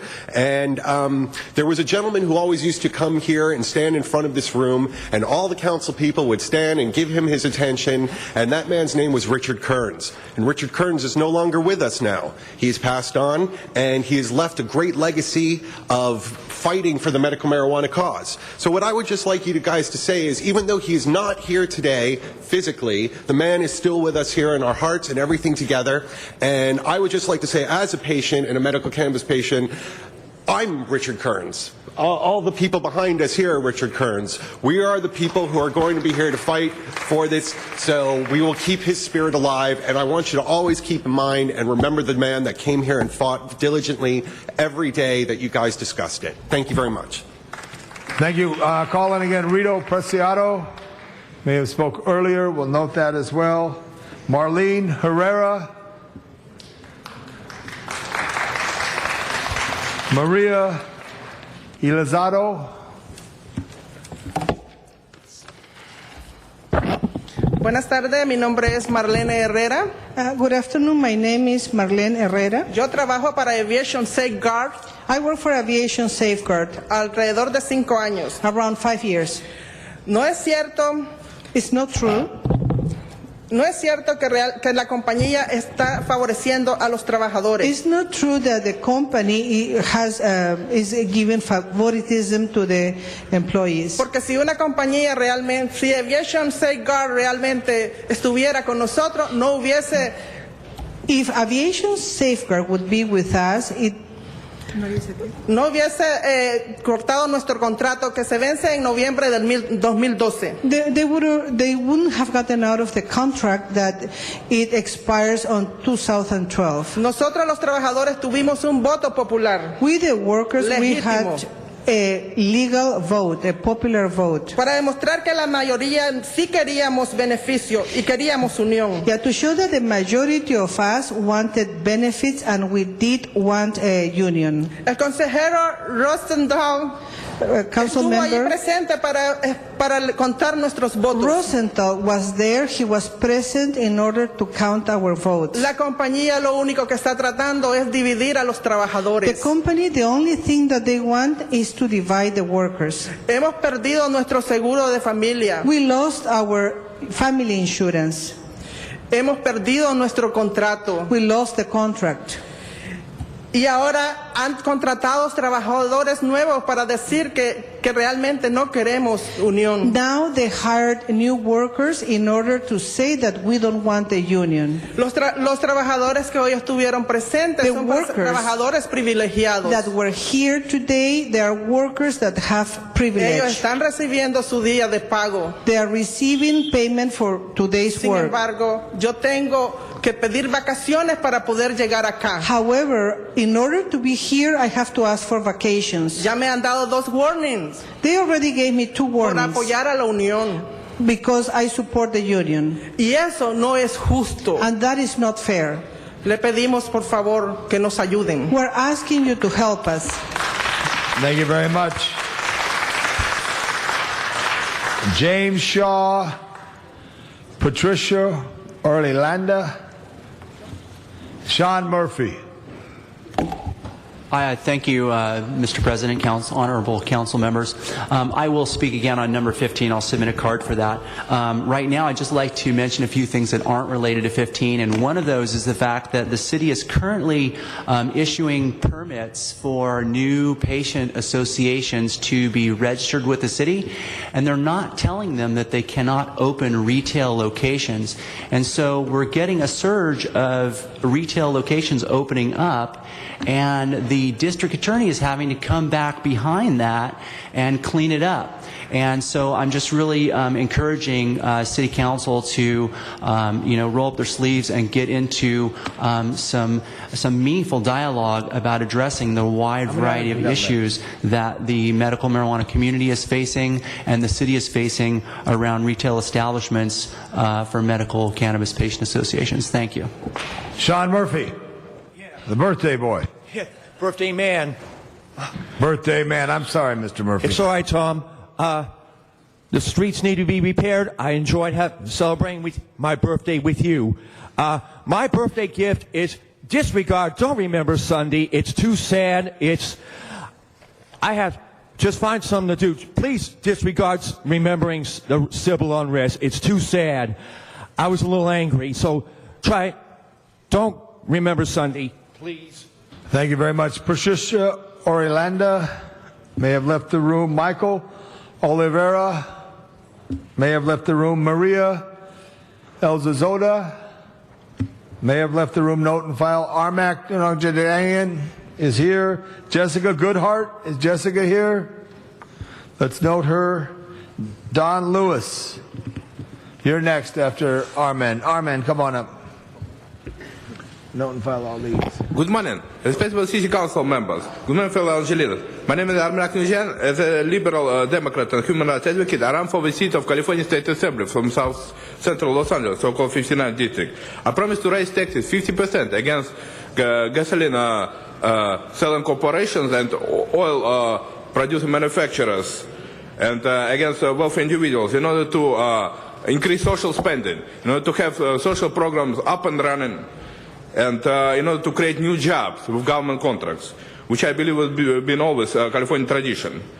As a liberal Democrat, I also propose to provide 6 months free pregnancy leave to all Californian women. I propose to raise speed limits on California freeways and highways about 20 miles up. And also I propose to introduce comprehensive ban against all so-called medical marijuana dispensaries. As 56% of California voters rejected Proposition 19, rejected legalization of marijuana last year. And we should take this in consideration. Don Lewis.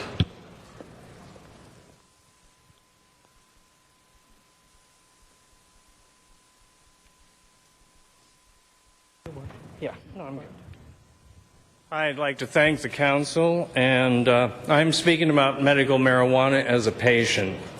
Whether you like it or not, medical marijuana is here, and you can either make it something that the city controls, or you can leave it to the people who are basically, I'm sorry to say, criminals.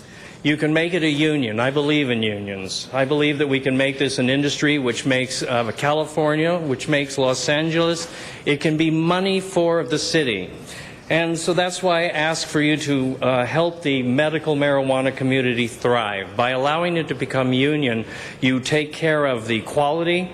I don't have to worry about the medicine that I take. I also don't have to go to a bar to get that medicine. I would prefer to go someplace like Cornerstone where they care about the people instead of going to some place where somebody looks at me and goes, "Hey dude, here's a bud." It's sad that that's what we're at. Excuse me. Make it union, make it work for us. Thank you.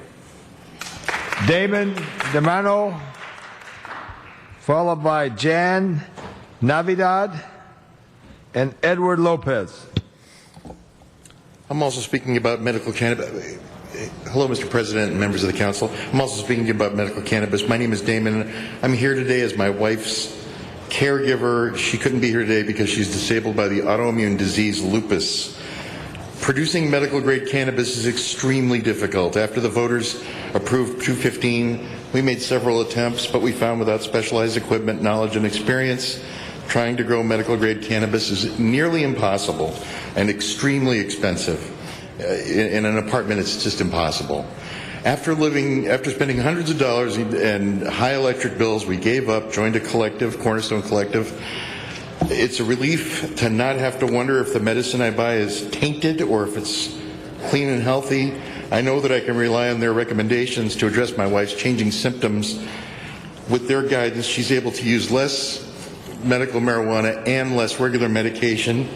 It would be devastating for many medical marijuana patients to lose their collectives. Thank you very much. Thank you very much. My name is John Etividad, and I'm the Human Resources Manager for Aviation Safeguards. I ask that you vote against additional regulation at LAX. There are already numerous agencies and regulations which exist specifically to monitor and protect the rights and safety of employees who work at LAX. For instance, the EEOC is a federal agency which imposes judgments on employers who violate employees' rights and discriminate based on race, religion, etc., but in addition protect against ADA discrimination, so employees with disabilities or medical conditions such as diabetes are required to be offered reasonable accommodation. This agency not only has authority to impose reimbursement and to make the employee whole, but also to award punitive damages. That's why good employers like Aviation Safeguards take measures against these types of situations with employees. In addition, there are other agencies like CalOSHA and the State Labor Commissioner that protect their rights as well. Thank you very much. Edward Lopez, Joe Canton, if that's correct, Matthew Chang.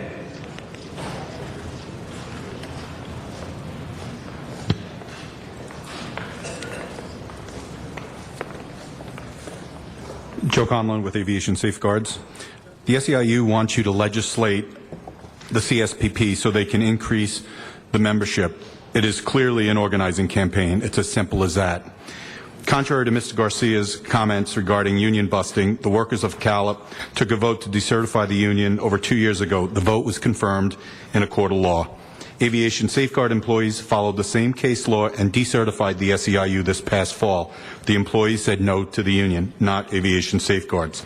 On March 29th, SEIU and its representatives came unannounced to our office and verified those signatures to decertify, and we counted them together. Our employees said yes to higher wages. Since the employees voted no to the union, they are making $2 million more in wages this year. People now want to work at LAX. A starting job with Aviation Safeguards is $27,000 per year versus the SEIU at $18,000 per year. When our workers were represented by the SEIU, we had to pay into a private SEIU-controlled trust account. Now we give our employees $2 million more in wages instead of a secret trust account. Thank you. Next speaker, please. Thank you, honorable council members. My name is Matthew Chong, and I am the executive director of CALIP Aeroground Services, a security and passenger service company at LAX. In regards to LAX being Wild Wild West, that is just not true. Training is regulated by multiple agencies such as FAA and TSA, which they audit on an annual basis multiple times. And also we are regulated by CBP and airport police as well. In terms of airport workers being unhappy, I find that to be very untrue. My company's been around for 20 years. We have less than a 2% turnover rate in the last 10 years, and most of our employees have been with us for over 8 years, and that makes up about 65% of our workforce. So in terms of LAX being the Wild Wild West, I just find that not true. Thank you. Michael Callejon, David Solcombe.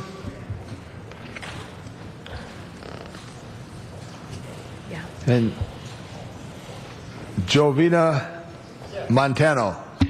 Come on up. Introduce yourself. Hi, my name is David Slocum, and I'm here to speak a moment about medical marijuana. A few years ago, the city said that they were going to enact an ordinance, and with that ordinance, they put out an actual list of the collectives that have taken the time and done their due diligence to sign up with the city. Recently, the Carmen Tutinage has posted a letter at the city clerk's office denouncing that list. Therefore, there's been an overrun of collectives that have ran out and got city registrations and tax permits, which I don't understand why the city would be giving them out so that they could open up, and now we have a worse problem than we had before. I think it is the city's due diligence to stop handing out the tax certificates and sales permits and giving these people a false impression that they are allowed to be opening stores. Thank you. Thank you very much. Please introduce yourself, sir. Hi, my name is Jovan. How are you all? It's the first time I'm speaking down here, and I know I have a little bit of time, but I'm going to take it and talk slowly. I'm here really not to address the minutia of medical marijuana and smoking and all of it. I'm here to address the larger problem that we have, which is we are in a society now where 20% of the people enjoy smoking a drug called marijuana, and they're being hunted down and jailed and tortured. Their children are being taken away. This is wrong just on the face of it. I think it's important for you all to recognize that history is watching you. And please, land on the right side of history. Please, stop hurting us. Thank you very much. Juan Dude. David Solcombe, we called you earlier. Did we get you, David? Luther Lewis. John Giovini.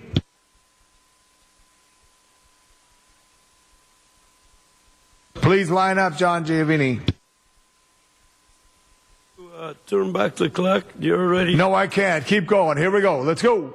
Well, you harassed me about my hat. I'm talking to you about the human right to have housing for everyone. And you keep rambling on about things that are not really that important. Everything is important, but housing is primary to everybody, and you keep wasting millions and billions of dollars on stupid items. It is time for you to stop hassling people for minute items and get to the root of all our problems. You are the root of all our problems. You are. You keep standing in the way of the people. Thank you very much. Those other speakers that we spoke to, anyone's name, they may have left the room. So I'm going to call the other names here. Andreas Sozaris, Andreas, Ms. Lopez, Israeli Lopez, Curl Willis, if we could, Viola Armendariz, and Jovan Monterano. Please come up and start speaking. Feel comfortable. Hello, esteemed members of the council. My name is Israel Lopez. I've been working at security for Calip Aeroground now for almost 11 years now. I could say full-heartedly that the company has always done right by us, okay? Now, as pertaining to SEIU, as has been previously stated, we did have a decertification election to vote them out. I believe the approximate tally was 101 out of 139 total employees, guys. This is the vast majority. Okay, I mean, you could do the simple math. Now, did SEIU respect our choice to not represent us? Absolutely not. These guys are bullies, okay? They do not believe in democracy. They believe it as long as you vote them in. But as soon as you vote them out, and I don't have enough time. They get 2 minutes, but I get 1. But they've done a lot of things. They tried to make us lose contracts. Thank you very much on that. You were very articulate. Thank you. Next speaker. Please identify yourself. Good afternoon, gentlemen and ladies. My name is Andres Casares. I worked for the Aviation Safeguard for 20 years. Ever since the ACLU, it came to be a member of from our company, being manipulating everybody like a say mandatory. Everybody had to have health care. I don't need no health care because I can get health care through my wife. Why should I pay for double health care? Okay, when I can use that money to help my son with the college, what you guys been talking about this morning about it. Okay, thank you. Thank you very much. Good afternoon, City Council members. My name is Aquanetta Willis. I'm here on behalf of Swissport, a company at LAX. I've been at LAX for approximately 26 years, and I am the current ramp trainer with Swissport for 6 years. What I like to say, I want to deflect that term of Wild Wild West because that is not true at LAX. We provide a global company that supplies over 35,000 employees and approximately 179 airports in 36 countries. We have been rated as the #1 ground handler for 12 consecutive years. This key to this is that we provide the best training that can be possibly provided at the airport. We are comprehensive and extensive. We not only teach equipment, but we teach safety. Sometimes some of our policies are more restrictive than the airport itself. Therefore, we know that Swissport is providing the best training that can be done. In the future, I can say this, training today is what you'll get tomorrow. What you get tomorrow is the best if you use Swissport as your reference. Thank you very much. Next speaker. Do you have a microphone there? Hand mic. Thank you, Sergeant. Can you hold it? Yeah, I got it for you. My name is Carlos Khrushchevsky, a Los Angeles resident. I want to ask for you guys to ban is not a solution for medical marijuana. You know, enforcement the laws is the solution. But I really need help me to survive. I have to use medical marijuana. And Legal Safer says is the best thing you can do for us. Thank you. Thank you very much, Carlos. Next speaker.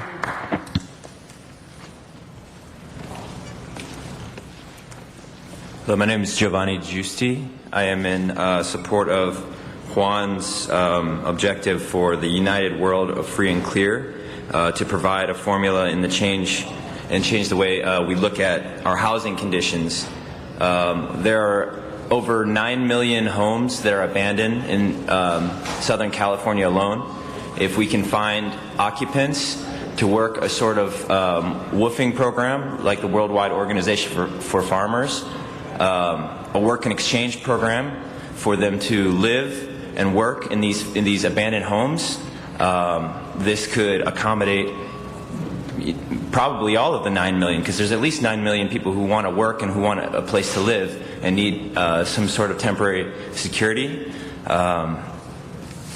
Again, my name is Giovanni Giusti, and I am in support of housing solutions and the reprioritization of money through our water, our airports, through our politics, through... Thank you very much.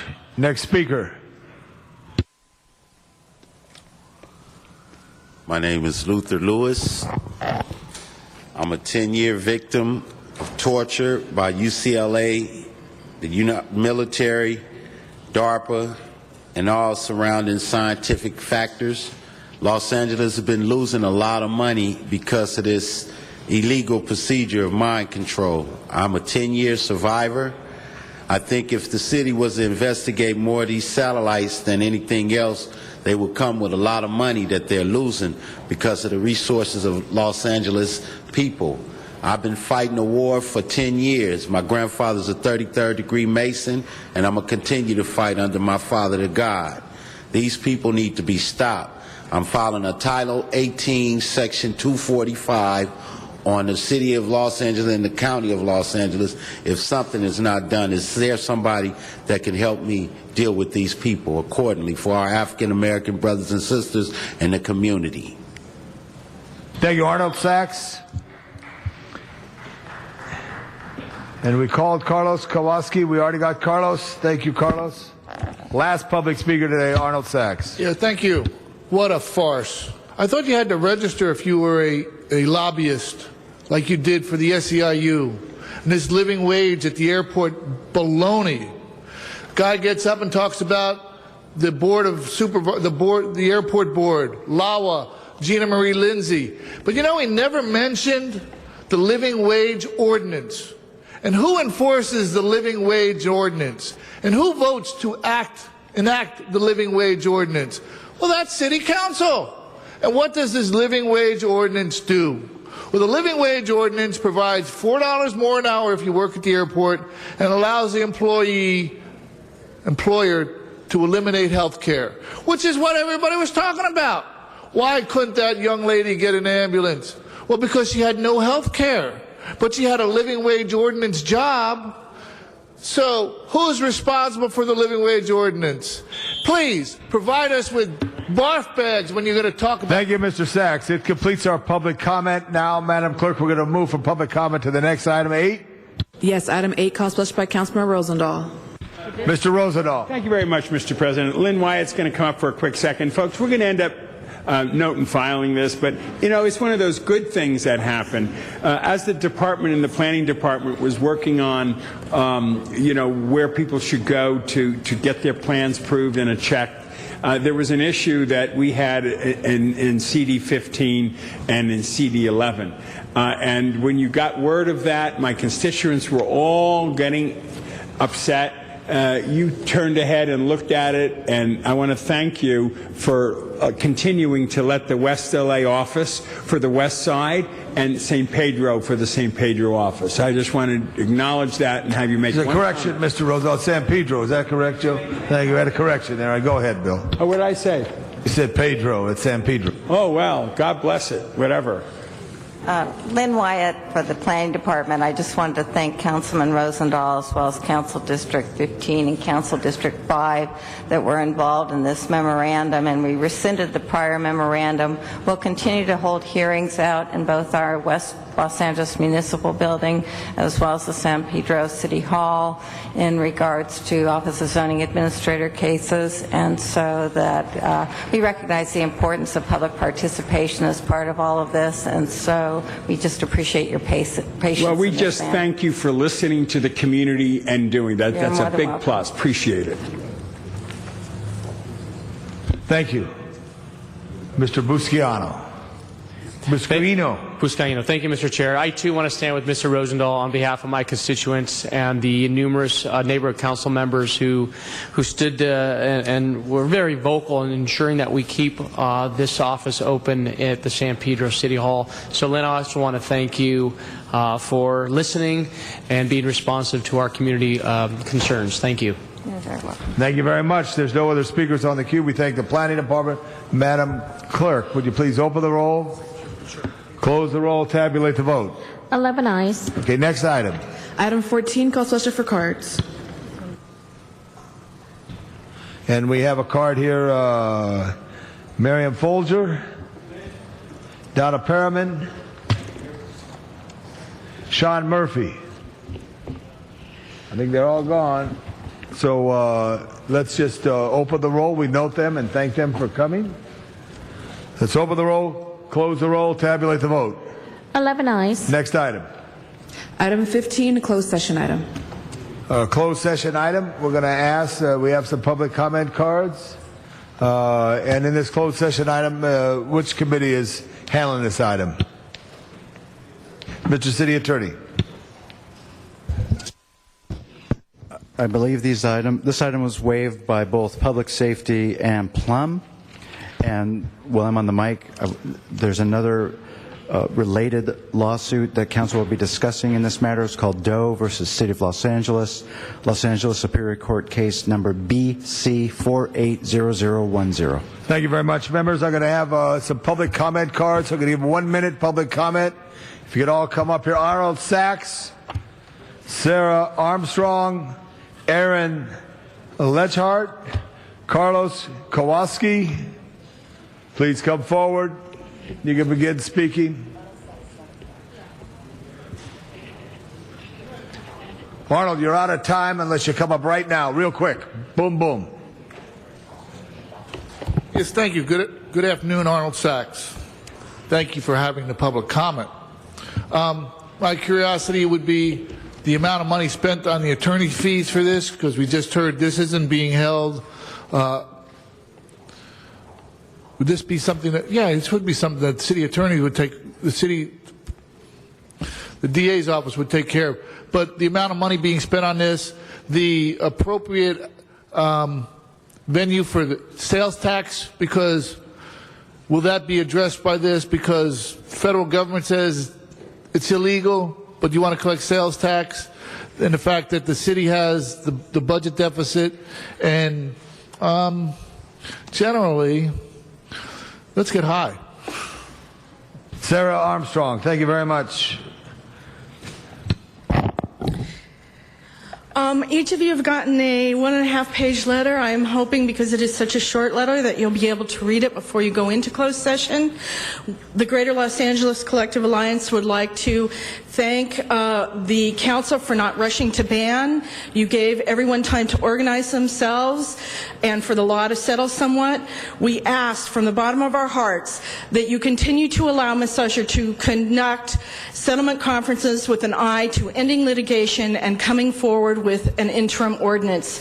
It is extremely important that you do this. It will save you millions in dollars. It will gain you the support of the pre-ICOs, and we do not intend to let the city stand alone in this. We will take full responsibility for behaving ourselves if you will recognize the pre-ICO dispensaries as your collectives of choice to remain open in the city. Thank you for your support over the last 6 months. It has meant the world to the medical marijuana community. Thank you very much. Is this Aaron coming up right now? Yes. Thank you, Aaron. How do you pronounce your last name? It's Lachant. Thank you. My name is Aaron Lachant. I'm one of the attorneys in the medical marijuana litigation, but I'm here in my individual capacity. I'm here to commend Jane Usher on her leadership in the medical marijuana settlements. Through Ms. Usher's leadership, we have moved past a gentle ban and found a way to end the majority of the lawsuits, reduce the number of collectives citywide, and maintain safe access to patients in a legal, responsible manner away from sensitive uses. Regardless of your individual position on medical marijuana, these are all goals that every member of the council can stand behind. When you go into closed session, I ask that you listen to what Ms. Usher has to say on the issue.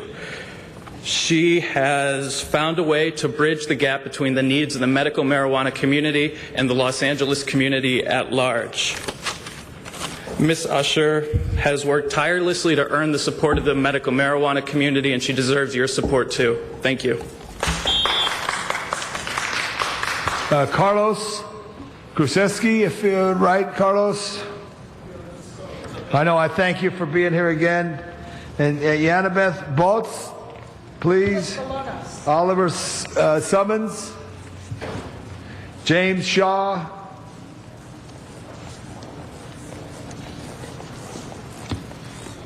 Good afternoon, City Council. My name is Yamilet Bolaños. I'm a registered voter that resides in the city of Los Angeles. I'm a patient operator for Pure Life Alternative Wellness Center. I am the founder and president of the Greater Los Angeles Collectives Alliance. But today I stand in front of you as a patient of medical marijuana foremost. I am a liver transplant recipient. I'm a cancer survivor. I'm an insulin dependent diabetic, and I also have hypertension. Today I speak for all the patients of the city of Los Angeles that can't be here. And in loving memory of Richard Kearns, I ask you, after 6 years of asking you and re-asking you all to finally do the right thing for the patients of the city of Los Angeles, take the option that Ms. Usher has for you. Thank you so much. Thank you very much. Mr. Weezar. If we had some, maybe the city attorney could answer this question. We've already heard from some individuals. City attorney's not at his desk. We've heard from some individuals in public comment about this same item, number 15. I don't believe it's within our rules to allow the speakers to speak in public comment and that item on at the same time. But I went same along meeting. with it because it was we shifted it out. They're going to be real quick. We got about 4 more calls. I promise you, Councilman, I will not waste your time. I just wanted to say my name is Oliver Summers. I'm with the Greater Los Angeles Collectives Alliance, also known as GLACA. I'm also a member of the union of UFCW Local 770. A couple of months ago, members of GLACA, Yamilet Bolanos, came with 2,000 letters and presented them into evidence to this City Council. I have come in with another 700 letters asking the City Council to not to reject the ban and to encourage Ms. Usher's projections and ideas that she has for you. And I would very much like to enter in these 700 letters into the evidence. And again, thank you very much for all your help on this. When I first started coming to here, many of you were not here, and we've watched the chairs change over time. And I think that we can finally put this matter to close with a real community and positive action. Thank you very much. Thank you very much. Do we have James Shaw? Yambeth already spoke, correct? Thank you. And Diamond Damar still here? We'll note that card. And Mike Oliveri already spoke. Thank you. You're it. Good Thanks, afternoon. James. Thank you again for another opportunity to speak.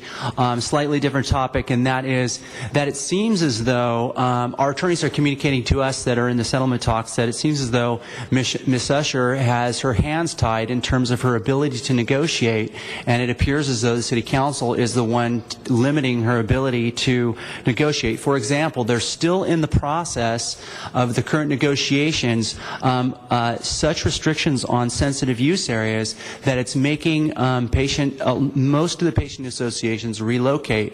That's health practitioners that are currently working with their patient associations as harm reduction facilities that are having an amazing positive benefit in their community.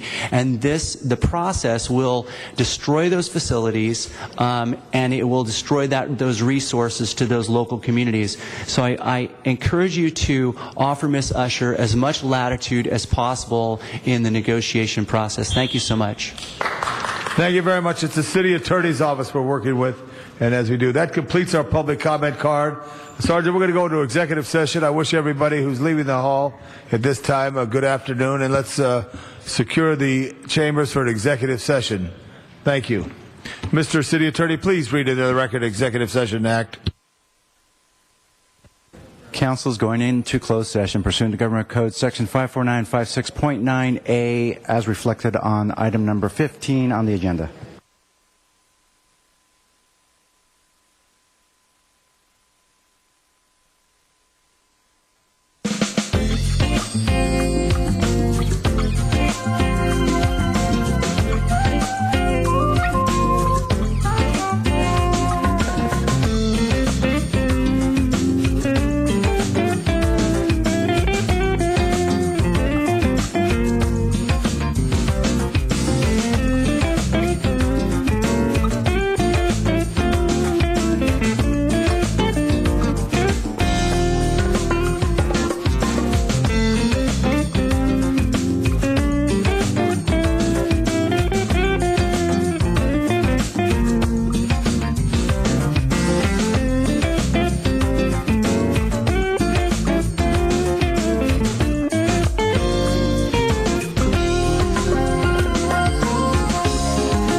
way they prefer people, as in gays or just their skin color. It's wrong, and something needs to be done. A hate crime is any criminal act directed against a person based on the victim's actual or perceived nationality, religion, sexual orientation, disability, gender, and especially race. Examples of hate crimes include acts which result in injury even if the injury is slight, threats of violence that look like they can be carried out, acts which result in property damage, any criminal act or attempted criminal act, including property damage directed against public or private agencies. A suspect can spend up to 1 year in jail, and if it's a felony, it could either be between 2 and 4 years for a prison sentence. If you believe a hate crime has occurred or will occur, you are very much encouraged to contact the Los Angeles Police Department or the We Tip hotline. Public cooperation is often essential in solving hate crimes. We Tip hotline, 909-987-5005.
never had a traffic accident like this before, where a teenager has decided to run from the police and been struck by a motor vehicle.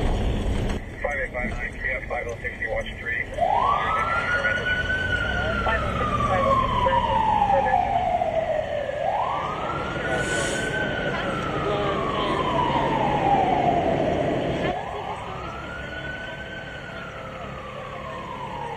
Curfew laws restrict the right of juveniles to be outdoors or in the public places after 10 p.m. until sunrise the next day. Such laws aim to establish a safer community and to better protect people from becoming victims of crimes or becoming involved in a crime. Most people don't agree with our curfew laws and would rather run the risk of being picked up by the police and ticketed for violation of curfew. However, they are more likely to run into the many real dangers that face us every time we go out at night. We found that kids out so late are normally caught up in violence, traffic accidents, and that's no good.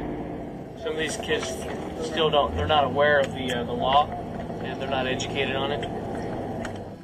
Drinking, drugs, sexual predators, and gang-related activities are only few of the dangers we face regardless of how young or old you are.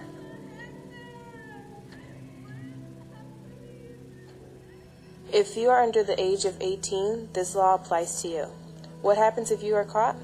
You will be taken to the station where the ticket is written out to you and your parent or guardian are called to pick you up. If your parent cannot pick you up, you will be placed into a protective custody or sent to a juvenile facility. Guardian at something like an event such as Gorilla Beach. The guardian is not just someone appointed to by the parents. The guardian is someone appointed by the courts. You can legally stay out late if you are participating in a religious, educational, or political activity, accompanied by a parent or guardian, going to or from their place of employment, responding to some type of emergency, returning home from school, cultural, or recreation activity. And that's our message, is not only enforcing the curfew violation, but also educating them that they need to stay home and stay safe. The curfew laws are not just here to protect us, they're here to protect the safety of everyone in our community.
property theft has spiked in the area the past year due to easy access for thieves.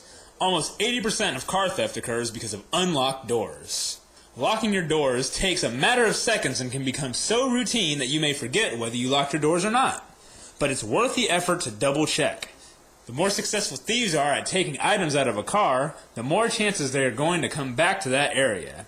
Don't let our town be that area.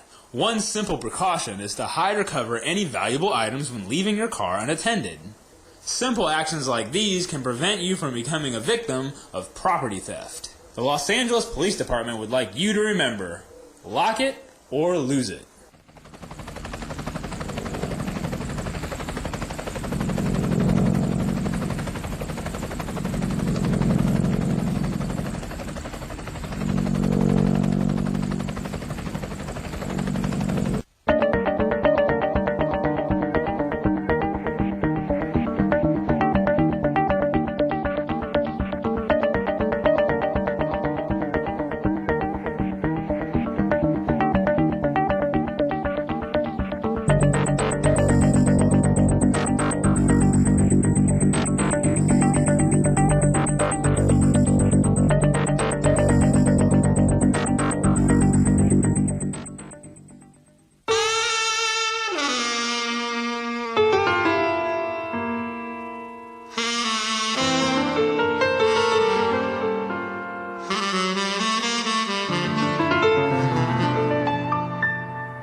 investigating a series of bizarre and disturbing attacks that have left children in cities from coast to coast injured and fearing for their safety. As Global's Anna Gabauer tells us, the young victims were targeted simply because of the color of their hair. They better while we begin with an Eyewitness News exclusive disturbing video of a gay man being beaten in Queens. The individual was attacked simply for his orientation, and we're just not going to tolerate it. The word hate is just inexcusable. It's a word that shouldn't be used, and to hate somebody for the color of their skin is just not right. It creates fear among all of the community members. I think it's wrong how people discriminate against others just because of the way they prefer people, as in gays or just their skin color. It's wrong, and something needs to be done. A hate crime is any criminal act directed against a person based on the victim's actual or perceived nationality, religion, sexual orientation, disability, gender, and especially race. Examples of hate crimes include acts which result in injury even if the injury is slight, threats of violence that look like they can be carried out, acts which result in property damage, any criminal act or attempted criminal act, including property damage directed against public or private agencies. The suspect can spend up to 1 year in jail, and if it's a felony, it could either be between 2 and 4 years for a prison sentence. If you believe a hate crime has occurred or will occur, you are very much encouraged to contact the Los Angeles Police Department or the We Tip hotline. Public cooperation is often essential in solving hate crimes. We Tip hotline, 909-987-5005.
Okay, we're back at open session. Madam Clerk, what's before us? Council has motions for posting and referral. So ordered. There are excuses on the desk. Councilmember Cartness requests to be excused on May 1st for city business. Councilmember Garcetti requests to leave at 11 a.m. on May 1st and May 8th for city business. Councilmember Rosendahl requests to be excused on May 15th for personal business. And Councilmember Zion requests to be excused on May 18th for personal business. All approved. That clears the desk. Any announcements, members? Any announcements? Mr. Weezar. Thank you. For Plum, which is scheduled to begin at 2:30, it will begin at 2:45. Plum will begin at 2:45. And where will the meeting be? Okay. In what meeting room? What meeting room? We have changed it, or is it the Public Works meeting room? Public Works Board. Any other announcements? It's here. No, I'm sorry, Mr. President. It's in John Council Farrell Chambers. Yeah. John Farrell Chambers. So no other announcements? Oh. Mr. Weezar? No, I got adjourning motion. Adjourning motions. Members of the community and here in Chambers, we're going to adjourn this meeting, but go into the next meeting. At this time, we recognize people who've gone before us in the adjournment motions of honor. I ask all to please rise for adjournment. And we're going to have everyone's attention to the rear, please. Mr. Koretz. Thank you, Mr. Chair.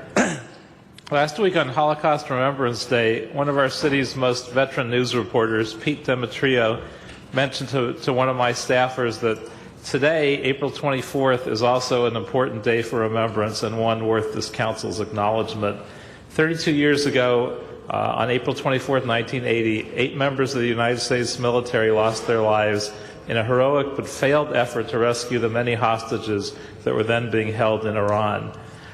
This rescue effort was named Operation Eagle Claw, and it was undertaken only after lengthy attempts to negotiate a release had failed. Tragically, those 8 servicemen and 1 Iranian civilian did not survive the mission, in which 2 aircraft were also destroyed. Of course, eventually the hostages were released, but the 8 who died for their sake are gone forever. In recent times, we all experienced and expressed pride over the military heroes who participated in the raid that put an end to bin Laden. And while we've justly recognized them and all those who serve in uniform while facing life or death challenges, it is the nature of military service that not all efforts end in triumph, and even when they're made on behalf of our great and powerful nation. Bill Rosendahl mentioned unsung heroes earlier, and certainly these folks are unsung heroes from 30 years ago.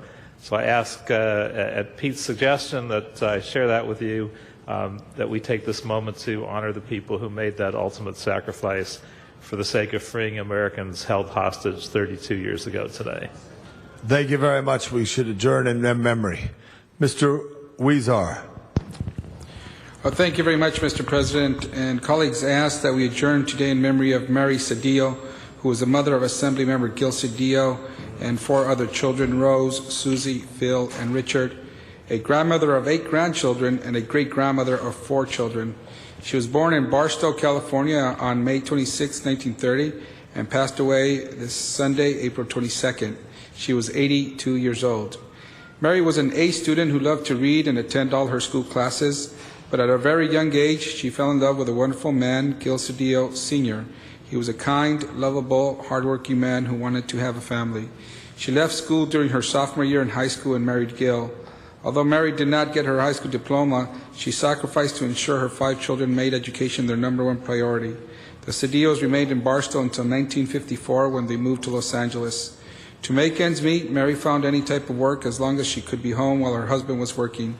She worked as a seamstress, assembling telephones, and at the Sears department store. Gil Cedillo Sr. was a very liberated and devoted father, modern by today's standards. He worked nights and during the day would care for the children while Mary worked. Before he went to work, he would cook dinner for his family. When Mary returned home after work, she would have dinner with her children and help them with their homework. All she asked of her children was to get good grades and not to come home late, or else. They never did come home past their curfew. Mary dreamed that she would have a close family that helped others and valued education as she did. She dreamed of a loving and united family. She dreamed of owning her own home and helping her children and grandchildren succeed. Mary wanted her children to share their proud legacy as public servants and caring human beings, and she has accomplished that dream. Her son, Gil Cedillo, became an assembly member and senator. Rose received a college degree in business and currently works in the Metropolitan Water District. Phil and Richard own a business together, and Susie is a preschool teacher. Mary Cedillo left this earth knowing she accomplished her dream. I ask that all members please be added to that adjourning motion. And services will be held this Friday, April 27th at 11 a.m. at Resurrection Church in Boyle Heights. All members, thank you very much, Mr. Huizar. Mr. Garcetti. Thank you, Mr. President, and I know that we'll be joining together for a second adjourning motion, but I ask that we adjourn in memory today of Dr. E. Richard Brown. We today mourn the great loss of a great leader in the fight for health care. He served as a senior health policy advisor to Barack Obama for presidential campaign, as a health policy advisor to 3 members of the United States Senate, and was a full-time senior consultant to President Clinton's task force on national health care reform. Past president of the American Public Health Association, received his PhD in the sociology of education at Berkeley. He touched so many lives and will always be remembered with respect and honor for his amazing accomplishments. His work and other studies by the center that he started has been used by California governors, legislative leaders, and advocates in crafting healthcare legislation, policies, and programs. It is no exaggeration to say that his work literally saved thousands of lives. He died of a devastating stroke in Kentucky while giving a talk at the young age of 70. He is survived by his wife, Marion Brown, and daughters, Delia and Adrian, and his beautiful grandchildren. Dr. Richard Brown. Thank you very much. On comment on this, Mr. Rosendahl, Mr. Koretz. Yes, I spoke with Marianne yesterday, shortly after he had died, frankly, they were planning to be in Turkey next week. She hasn't come back yet. She's due back tomorrow. I've known Rick for 30 years. He used to be on my show, and he was one of these incredible leaders. And the only thing I can say is that when his wife mentioned it to me, and I had just been with her a week before partying on the Green Garden business in Mar Vista, she, said, well, at least he was thinking of going forward with life. He lived it to the max, to the fullest. He always had a plan and another strategy for something else. But it was totally devastating, obviously, not only to his wife, but all of our friends, everybody in my district who knew him for years and years were just shocked. I got the word that he had the stroke, but then I spoke with her right after he passed. So may he rest in peace, and could we all sign on to this? We'll all sign on. Mr. Koretz.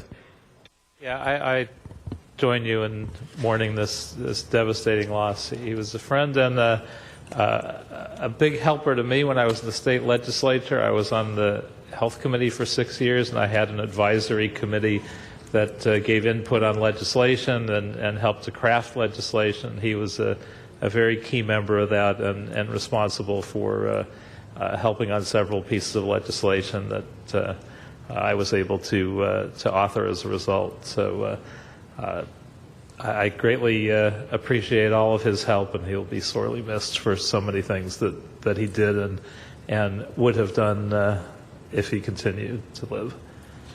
Thank you, Mr. Koretz. Mr. Rosendahl. President, it is with great sadness that I announce the passing of LADOT traffic officer Jesse John Briscoe. Officer Briscoe passed away yesterday afternoon and will be dearly missed.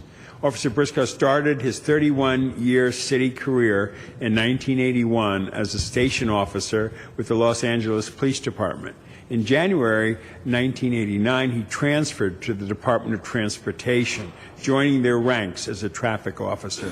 For over 20 years, Officer Briscoe worked in the central area, and in 2010 was given his final assignment to the newly established centralized overnight response team. He worked on that for 2.5 years and helped organize and establish its foundation.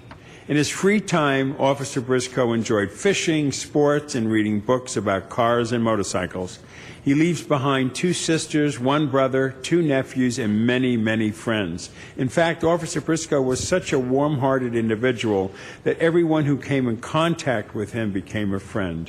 He will be greatly missed by all in the city family. May he rest in peace. All members. All members, Mr. Rosendahl. Thank you very much. Members, I'd like to ask we adjourn in memory of Jim Davis. Jim Davis passed away just last week, just shy of his 82nd birthday. He's the father of Teddy Davis, the great press secretary for Mayor Villaraigosa. Jim Davis was born on May 17th in Chicago, Illinois in 1930. He grew up in East Texas, and he excelled in saxophone and high school debate. He's the first in his family to go on to college and came to Los Angeles to attend UCLA. He was elected student body president and was graduate in 1952. He earned his J.D. from Stanford Law School and then went on to serve as a JAG officer in the United States Air Force. He was honorably discharged and went on to become a plaintiff attorney in Los Angeles, representing a variety of injury clients. And when Governor Jerry Brown was governor for the first time, his first appointment, he appointed Davis to be chairman of the California Law Revision Commission. In the early 1980s, part of the case he was representing where America had taken hostage in Iran, which we just spoke of, and it went all the way to the United States Supreme Court. An advocate for the homeless, Davis worked with Ted Hayes and others as members of the homeless community. A great photographer and videographer, Davis is married to Gilda Davis for many, many years. And he was particularly proud of his children. His children, one of them stands here today in front of us, and Teddy Davis. He loved his family. He also was just a wonderful man who cared about others. And it's just as Mr. Huizar spoke about Gil Cedilla's mom, there's nobody like our fathers and mothers. So members, I ask we adjourn in memory of Jim Davis, a great father, a great attorney, a great Bruin from UCLA, a great attorney. And he goes before us on this day. Mr. Garcetti, thank you for seconding. At this time, let's remember every day's a blessing, and always call your parents to give them your love because they gave us our life. This meeting is now adjourned. Thank you.